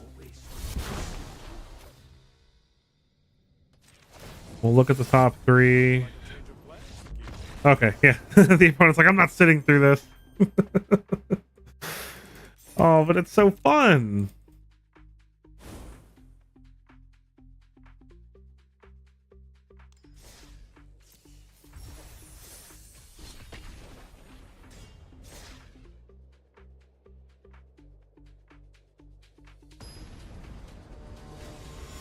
All right, who's next? Fabian. Let's have more games like that last one. We get to go first. We'll try it. If I didn't have the shadowy backstreet, I'd feel a little worse about it, but evolved sleeper for the opponent. Play the swamp.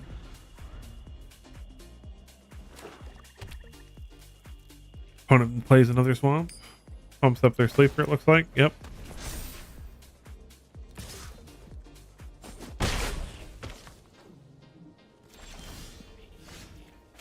We will play Deserted Beach and pass.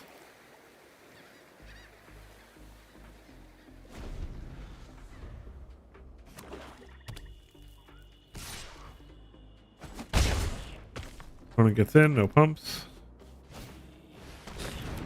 Creature of the Schism. All right, so Underground River.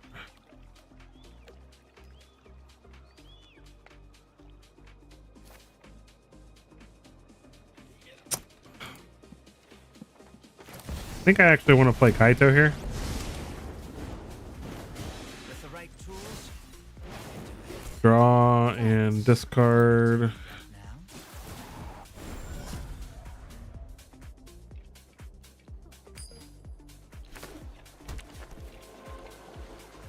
Maybe the opponent will play into the Sunfall. They draw a card, lose life.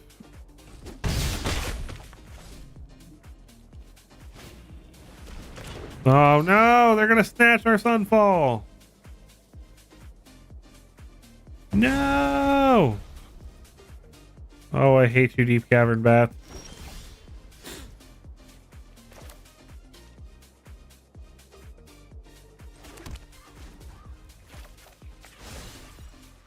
I'm gonna make a ninja.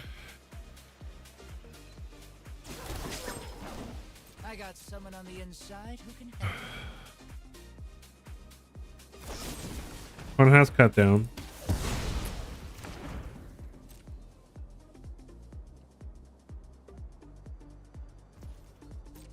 We'll pass. Hold up the Satswara.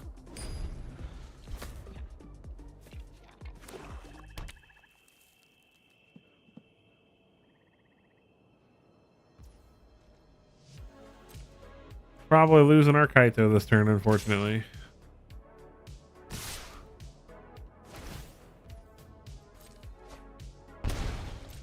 Served us faithfully, Kaito.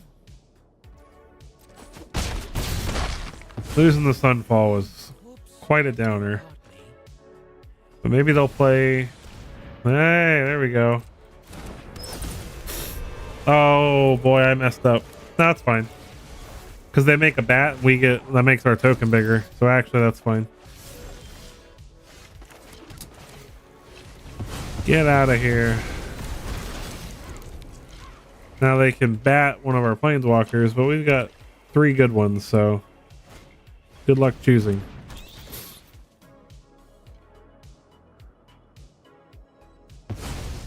They take the fairy. Play another creature.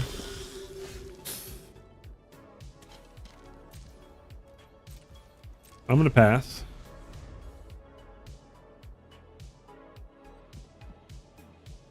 We'll Emperor that bat and block the preacher with the token.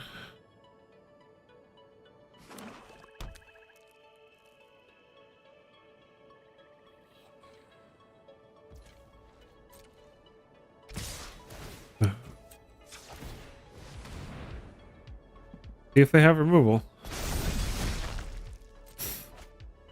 They draw, lose a life. They have a better triumph, than it's unfortunate, but go for the throat doesn't work on it though. more people are running Go for the Throat than Bitter Triumph, so. Children's Edict. Oops. They chose the wrong... Wait, yeah, each opponent sacrifices a non-token creature. They chose the wrong mode. Oops. Do they have another one? Still. Big oopsie.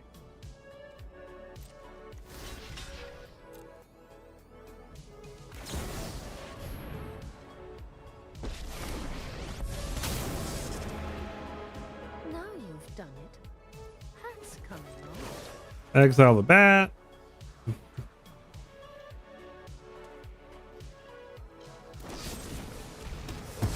They go for the throw with their bat to stop us from gaining the life. That's not even that relevant right now, though, with them having no board. Ridiculous Archive. Virtue of Persistence. I'll keep that. Let's play...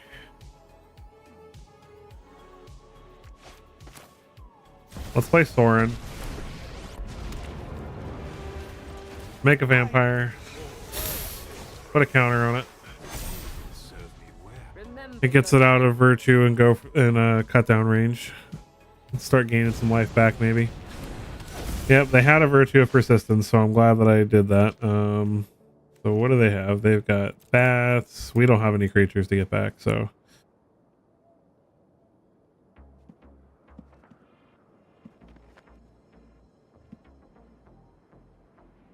What is our best play here?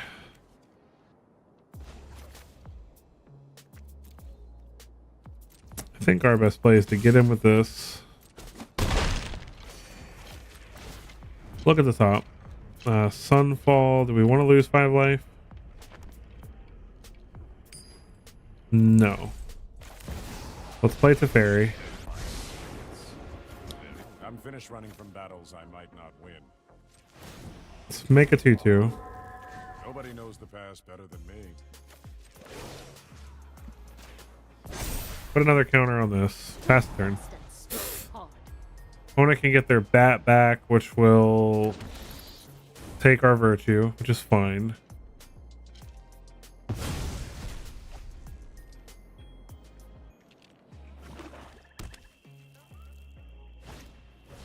Another Preacher. I'm sure we can find more removal. Graveyard Trespasser for the opponent. Exiles a land. Well, now I'm just tempted to Sunfall.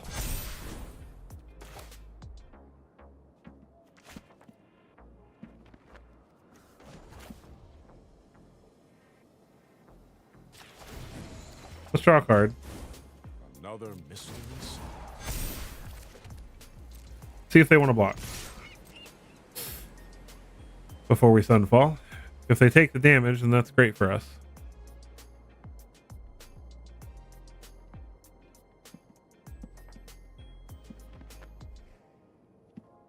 They don't know we have the Sunfall, so they might take it, but nope, they decide to block because they're like, oh, we'll just Virtue it, which is true. They will get to Virtue it, but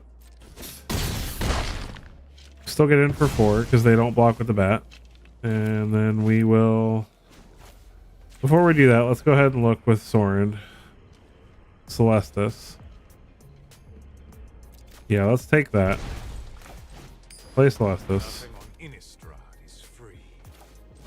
Sunfall. Get our Virtue back.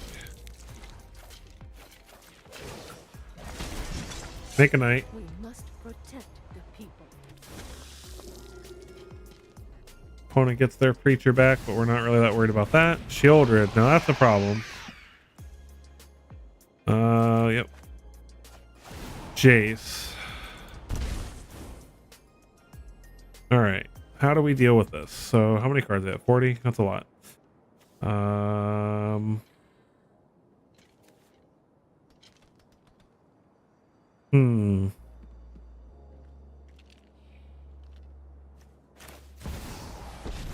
think we play Teferi. If you want to be a great time mage, you have to put in the hours. Play Jace. Surrender your mind to Phyrexia's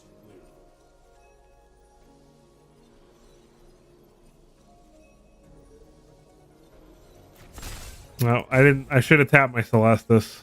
I messed that up.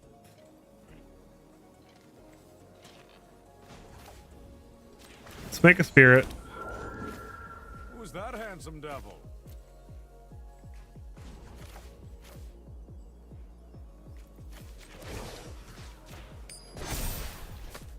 Show them how we greet our enemies. Let's get in. See if they block. If they block, then we can untap a land and virtue. Aha!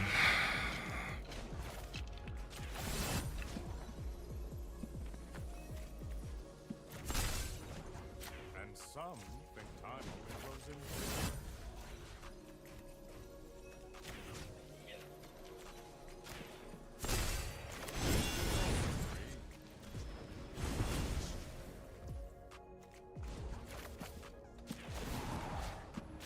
Plus on the preacher.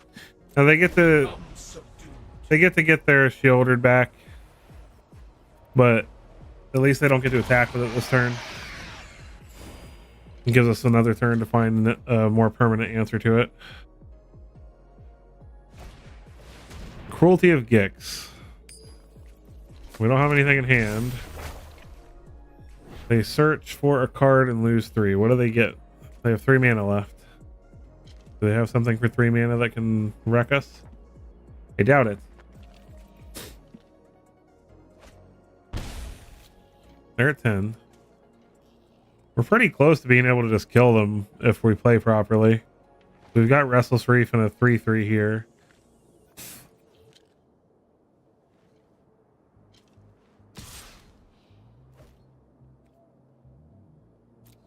No blocks. Draw.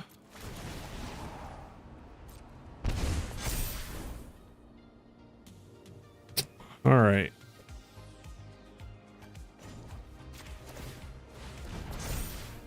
It's Restless Reef. Let's put a counter. We've got the edge in this fight.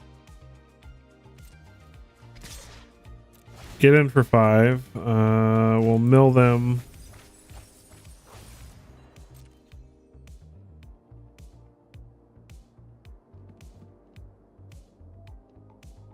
Not tapping their creature because I kind of want them to block with the Shieldred here. Because now we can draw some cards. Sweet. Oh, sorry. No, okay. So yeah, now we can draw some cards. Draw. Ooh, Kaya.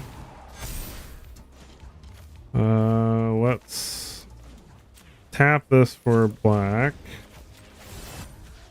Untap. Untap the creature, and then untap. So we're actually untapping 2 mana. Give this -3/-0 again. Play Kaya. Activate. Play the land. Make a vampire. Make a spirit.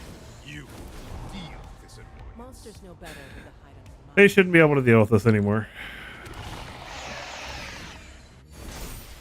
They have the card that they fetched. And they get to get something else back from the graveyard. That's not really that good for them. So let's see what they fetched with their cruelty. The end. Which one did they exile? The Jace? Nothing more. They steal all our Jaces. Welcome to the stream. For those of you that have just joined us, we're playing some Esper Super Friends. We're being the bad guys today. Normally I'm complaining about control. Today we're playing control. They got rid of our Jace. No! How can we ever win without Jace? Lantern of the Lost. Exiles a card from our graveyard. Not that we need it. They're going to draw a card. Well, that's actually kind of hurting themselves a little bit, giving them less targets for their virtue. Did they draw removal? They drew Go for the Throat. I mean, this is pretty irrelevant at this point, though. We will exile the spirit, get rid of the Shieldred. Sometimes people rely a little too heavily on the spirits. I'm the best ghost hunter in the business. Counter on I this. have got new moves to Draw a card with the fairy. Much too Path of Peril. Liliana on top.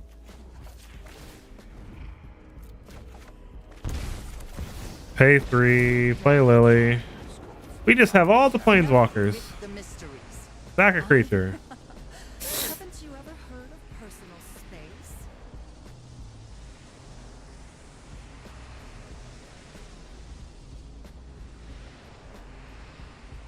Tough choices. Which one do they sacrifice, right? All right, and then we will blue, black, untap, tap, untap, animate,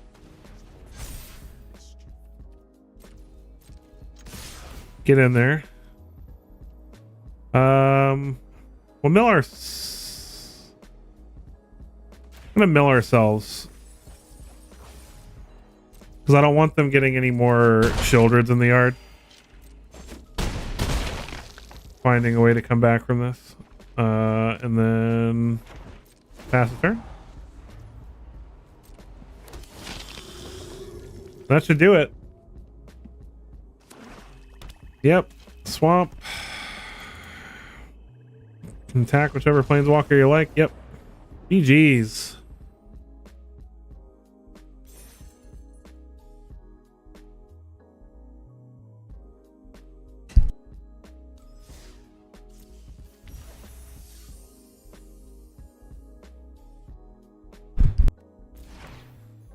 Ooh, free cards. Bloodborne Veil. That's what I woke up today for. The free uncommons. All right, we are waiting. Maul out a monster. Royal Assassin.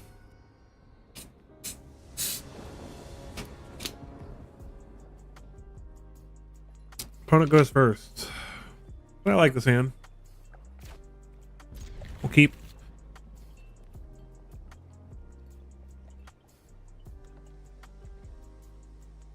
Probably not playing this Kaya for a while, but we got removal. We got Ichor-Moon Gauntlet. I love this card. Broker's Hideout. Alright, so what variation of this deck is it? Let's play the Restless Reef. Philology Archaeologist. Alright, so it is the World Soul Rage deck.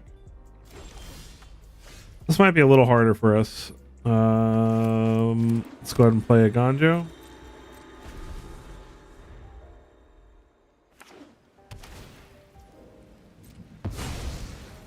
Imagine they go get a green source here.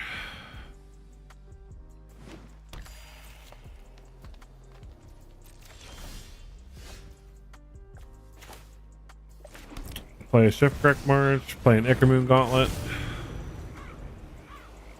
And get that down now, because they probably won't World Soul Rage right now. They probably want to wait till they get a Nissa on the battlefield, and then we will have Go for the Throat for the Nissa.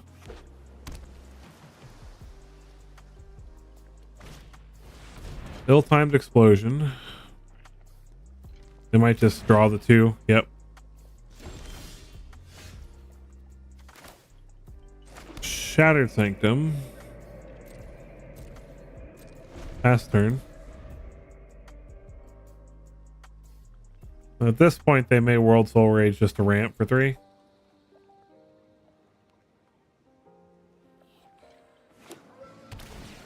Cavalry Courtyard.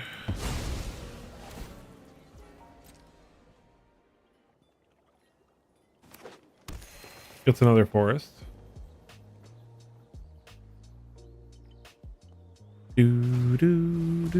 Aftermath Analyst.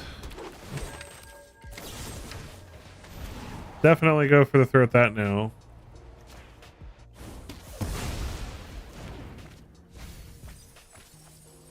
Before they can find a way to abuse it. Atwara. Let's play Teferi. Fast as a puzzle. I'm going to solve it. There is Start much drawing. fast can teach us.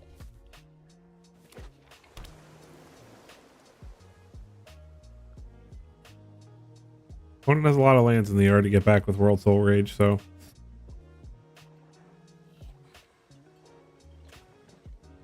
when they find their Nissa, we're going to be in a little bit of trouble. Can't quite kill the Teferi. Guess you're not joking around. Seen some versions of the deck playing Spelunking. I think Spelunking fits in this deck quite well.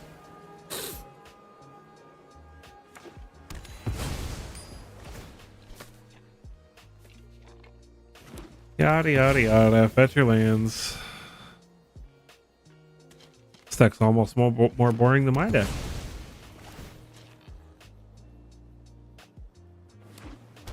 Yep. They gain a lot of life. All right. So Sorin, put a counter.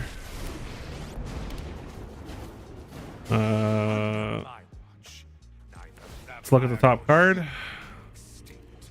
Get the land for free. Blood for knowledge. A fair. Draw a card. Now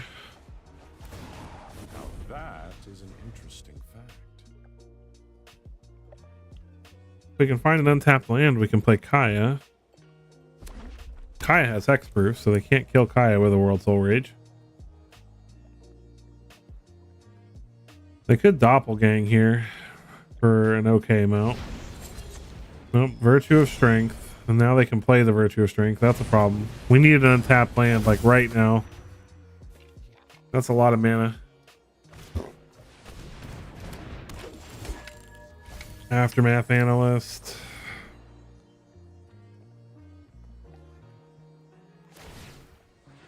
Sack the Analysts. Get a bunch more lands. Yeah, we need Kaya right now, please. We cannot let them untap with that Virtue. Got an okay chance of drawing it. We've got basically 3 draws to find an untapped land.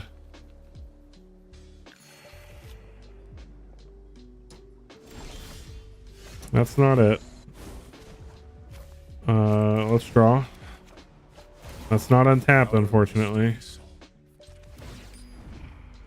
That's an untapped land. We'll take it. Nothing on Innistrad is free. Kaya. Counter on Sorin, I guess. Phyrexia shows no mercy, so neither will I. My Virtue. That's it. You gotta go. Now they still have a ton of mana, but that was a clutch draw right there. If they have another Virtue, we're probably still in trouble because they have 7 forests alone. So, oh gosh.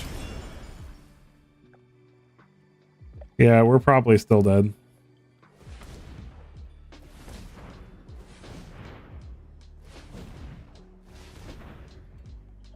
They're tapping very specifically for this. Second Virtue of Strength. So they have 26 mana. Just a wee bit. This deck is so unfair once it gets going. And now they have the Nissa.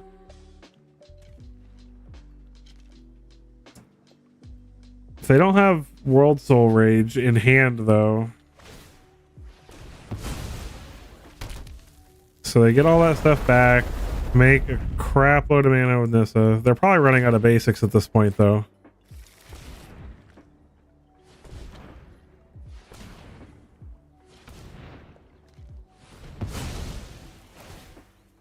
See if they're out of basics yet. Yep.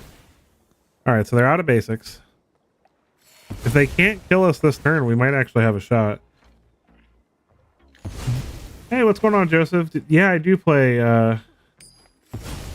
Magic tabletop as well. I will admit, playing Arena, I have definitely gotten spoiled with all of the automatic triggers and things from Arena. So when I go play at the local game store, I tend to have to think a lot harder to make sure I'm not missing things. Oh boy. All right. So memory deluge from the opponent. And now they have like 6 times mana.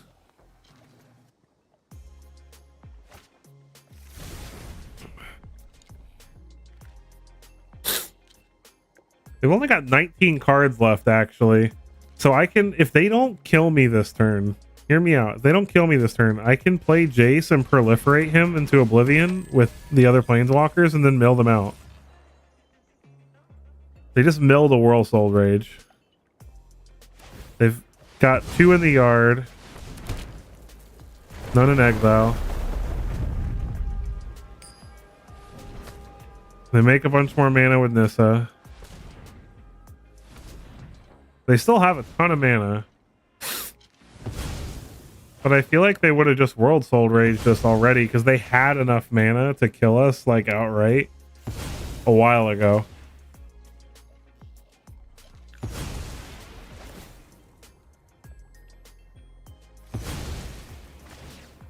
How funny would this be if they do all this and they don't have the win con in hand? Because now they've only got 2 land to tap, so that's still 12 mana, but the World Soul Rage would be for 12, so 17. Yeah, so they still have they still have lethal with World Soul Rage, but not if they deluge for it. Okay. Ah, man. It was worth hoping.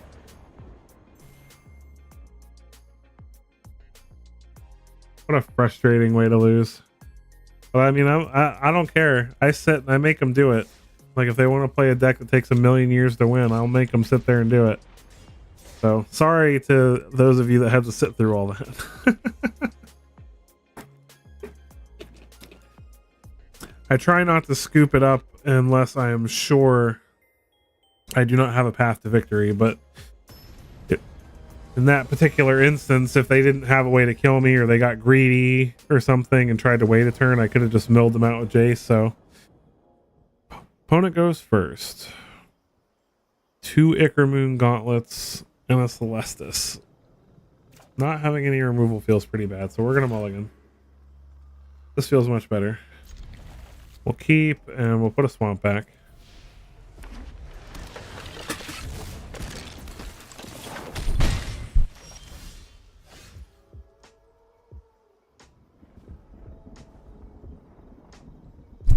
Sunfall feels pretty bad right now since we don't have any white mana in hand, but we'll see how this goes. See if they just Voltron up the Swift Spear. Monstrous Rage, play with fire. Ow. Oh, look, white mana. Let's play that. Pass the turn. Chandra, dress to kill. Alright, well, let's go ahead and go for the throat, the Swift Spear. Well, no, let's wait.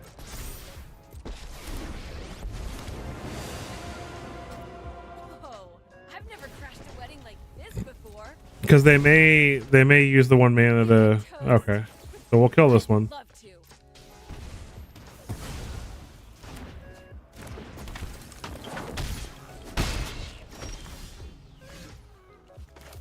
I'm so bad. I played this Underground River thinking it was the check land, and it wasn't.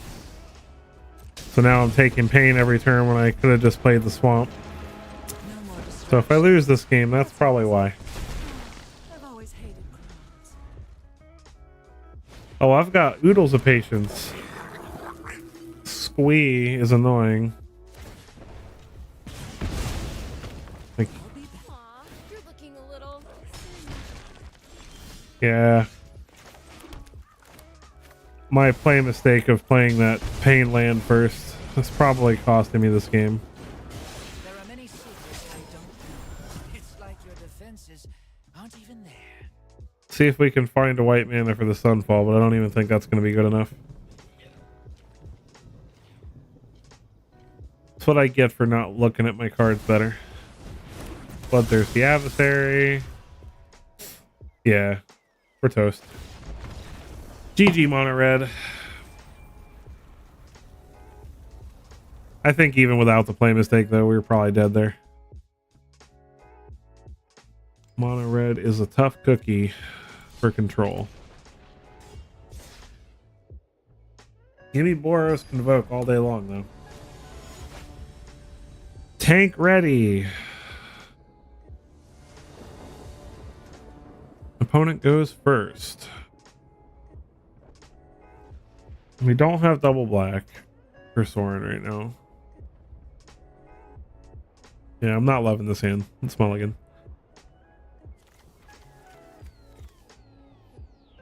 Opponent is taking their time figuring out. Apparently they're not ready. So they're already lying to us. Tank ready my behind. Maybe they mean they're ready to be in the think tank. Alright, mulligan. Wow. We were getting very unlucky with our mana colors this turn. This game. We'll keep 5 and I guess put back the 2 white cards since we don't have any white mana. I've won from 5 before. The opponent mulliganed as well, so. And if this is Boros Convoke, this Path of Peril could be absolutely devastating. Assuming if they don't have the nut draw here.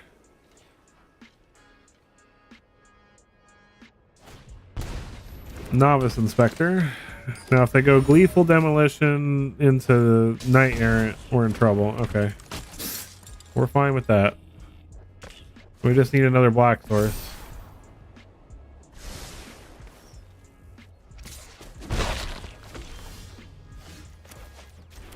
I'll take that. We'll let them tap all their stuff and then kill their warden. Oh, they're convoking. That's fine too. Because we can kill the Knight Errant. And then still Path of Peril away their board.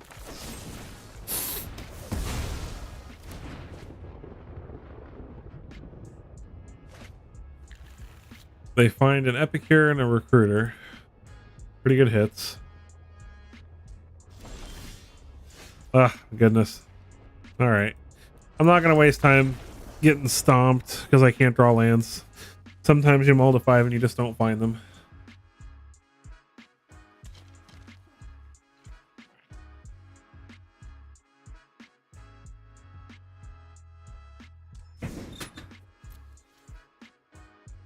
Hold on 1 second.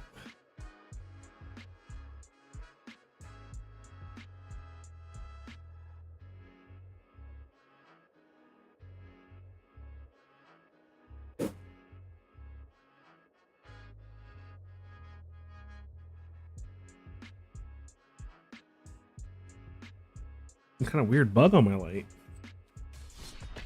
Got rid of it.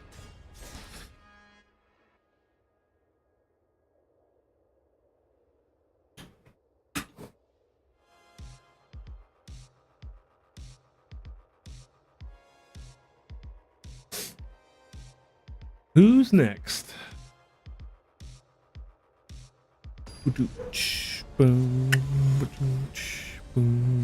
Coin God.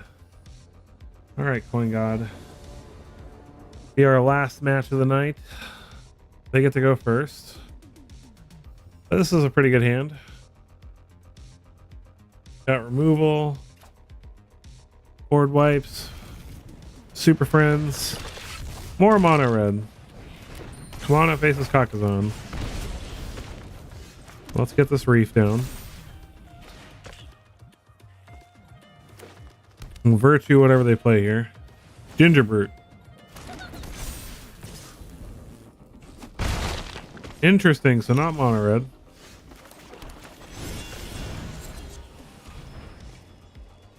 Do they have a protection spell? No? Okay. So they probably have Monstrous Rage in hand. Good to know. Etching of Kamano. Fugitive Code Breaker. And play a 1-drop. No. I was hoping they would play like another Ginger Brute. That's okay. Path Barrel. Slow him down. It looks like they're playing lots of hasty stuff though, so we gotta be careful. Questing Druid. 2 Monstrous Rages off the top. And they get to play those till their next turn. What a pain. Oh, no, that was this turn. Okay. Whew. I'm so used to all these play it till your next turn cards. I got scared for a second. Play Jace.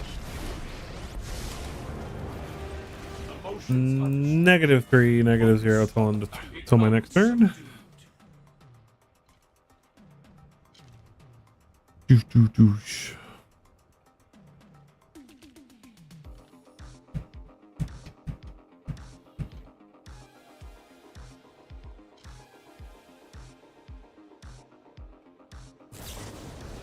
Lightning Strike. This won't affect our greater plans. I'm just gonna Lightning Strike him again. No? I'm just gonna attack him in Monstrous Rage. That works. Sheesh. We don't have double white, so we have to play Shadowy Backstreet. Keep the Fortress on top. Play Sorin.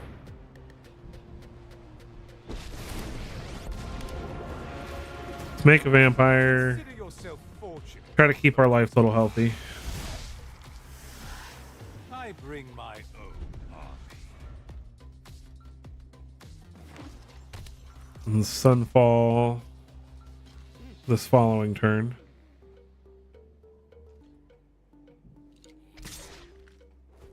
When it goes for our face, so we get to keep our Sorin. That's nice. Nope, never mind. Balance may never be restored now.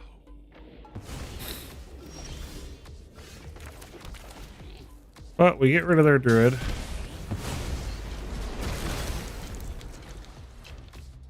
Eventually we can play this Virtue and start stealing their stuff.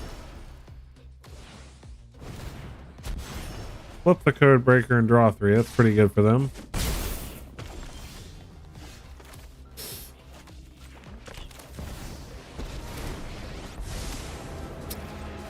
Plus untap. Play Kaito. Make a ninja. Sneak right by without- Bet you can't catch us. See if we can stabilize. Opponent drawing 3 cards is unfortunate. Ancestral Anger. A lot of damage. Play with fire. Can they just kill us here? Man, that would suck. We're at 2. Man.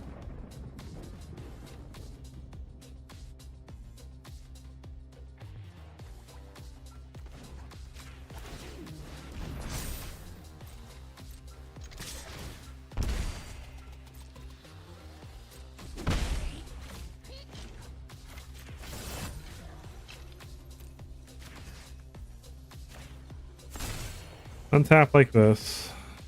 Plus Kaito. Ichor Moon Gauntlets. Let's activate this. See if they can kill us this turn. We're trying. Witchstalker Frenzy. Yep, that's lethal. Oh well. And a Lightning Strike.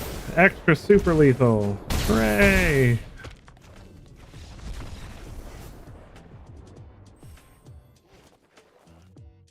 Yeah, I'm but this is that was my last match. So thanks for joining me, Joseph. It's good to see you. And hope you have a great rest of your evening and a great day. All right. Well, it's been an absolute pleasure playing with you guys, talking cards. As always, if you guys enjoyed this, take a quick moment to leave a comment. Let me know what you enjoyed. Let me know what you might like to see in the future, in future streams. If you are new and haven't been here before, hit that like button and the subscribe button. Helps the channel out a bunch towards getting to a point where I can potentially be up there with the big boys, working for making content for Wizards and stuff. And that's the dream one day, so we'll get there. But thank you guys. Every single one of you has been a help on the way there, and I appreciate every single one of you more than I can say. And I will catch you guys in the next one.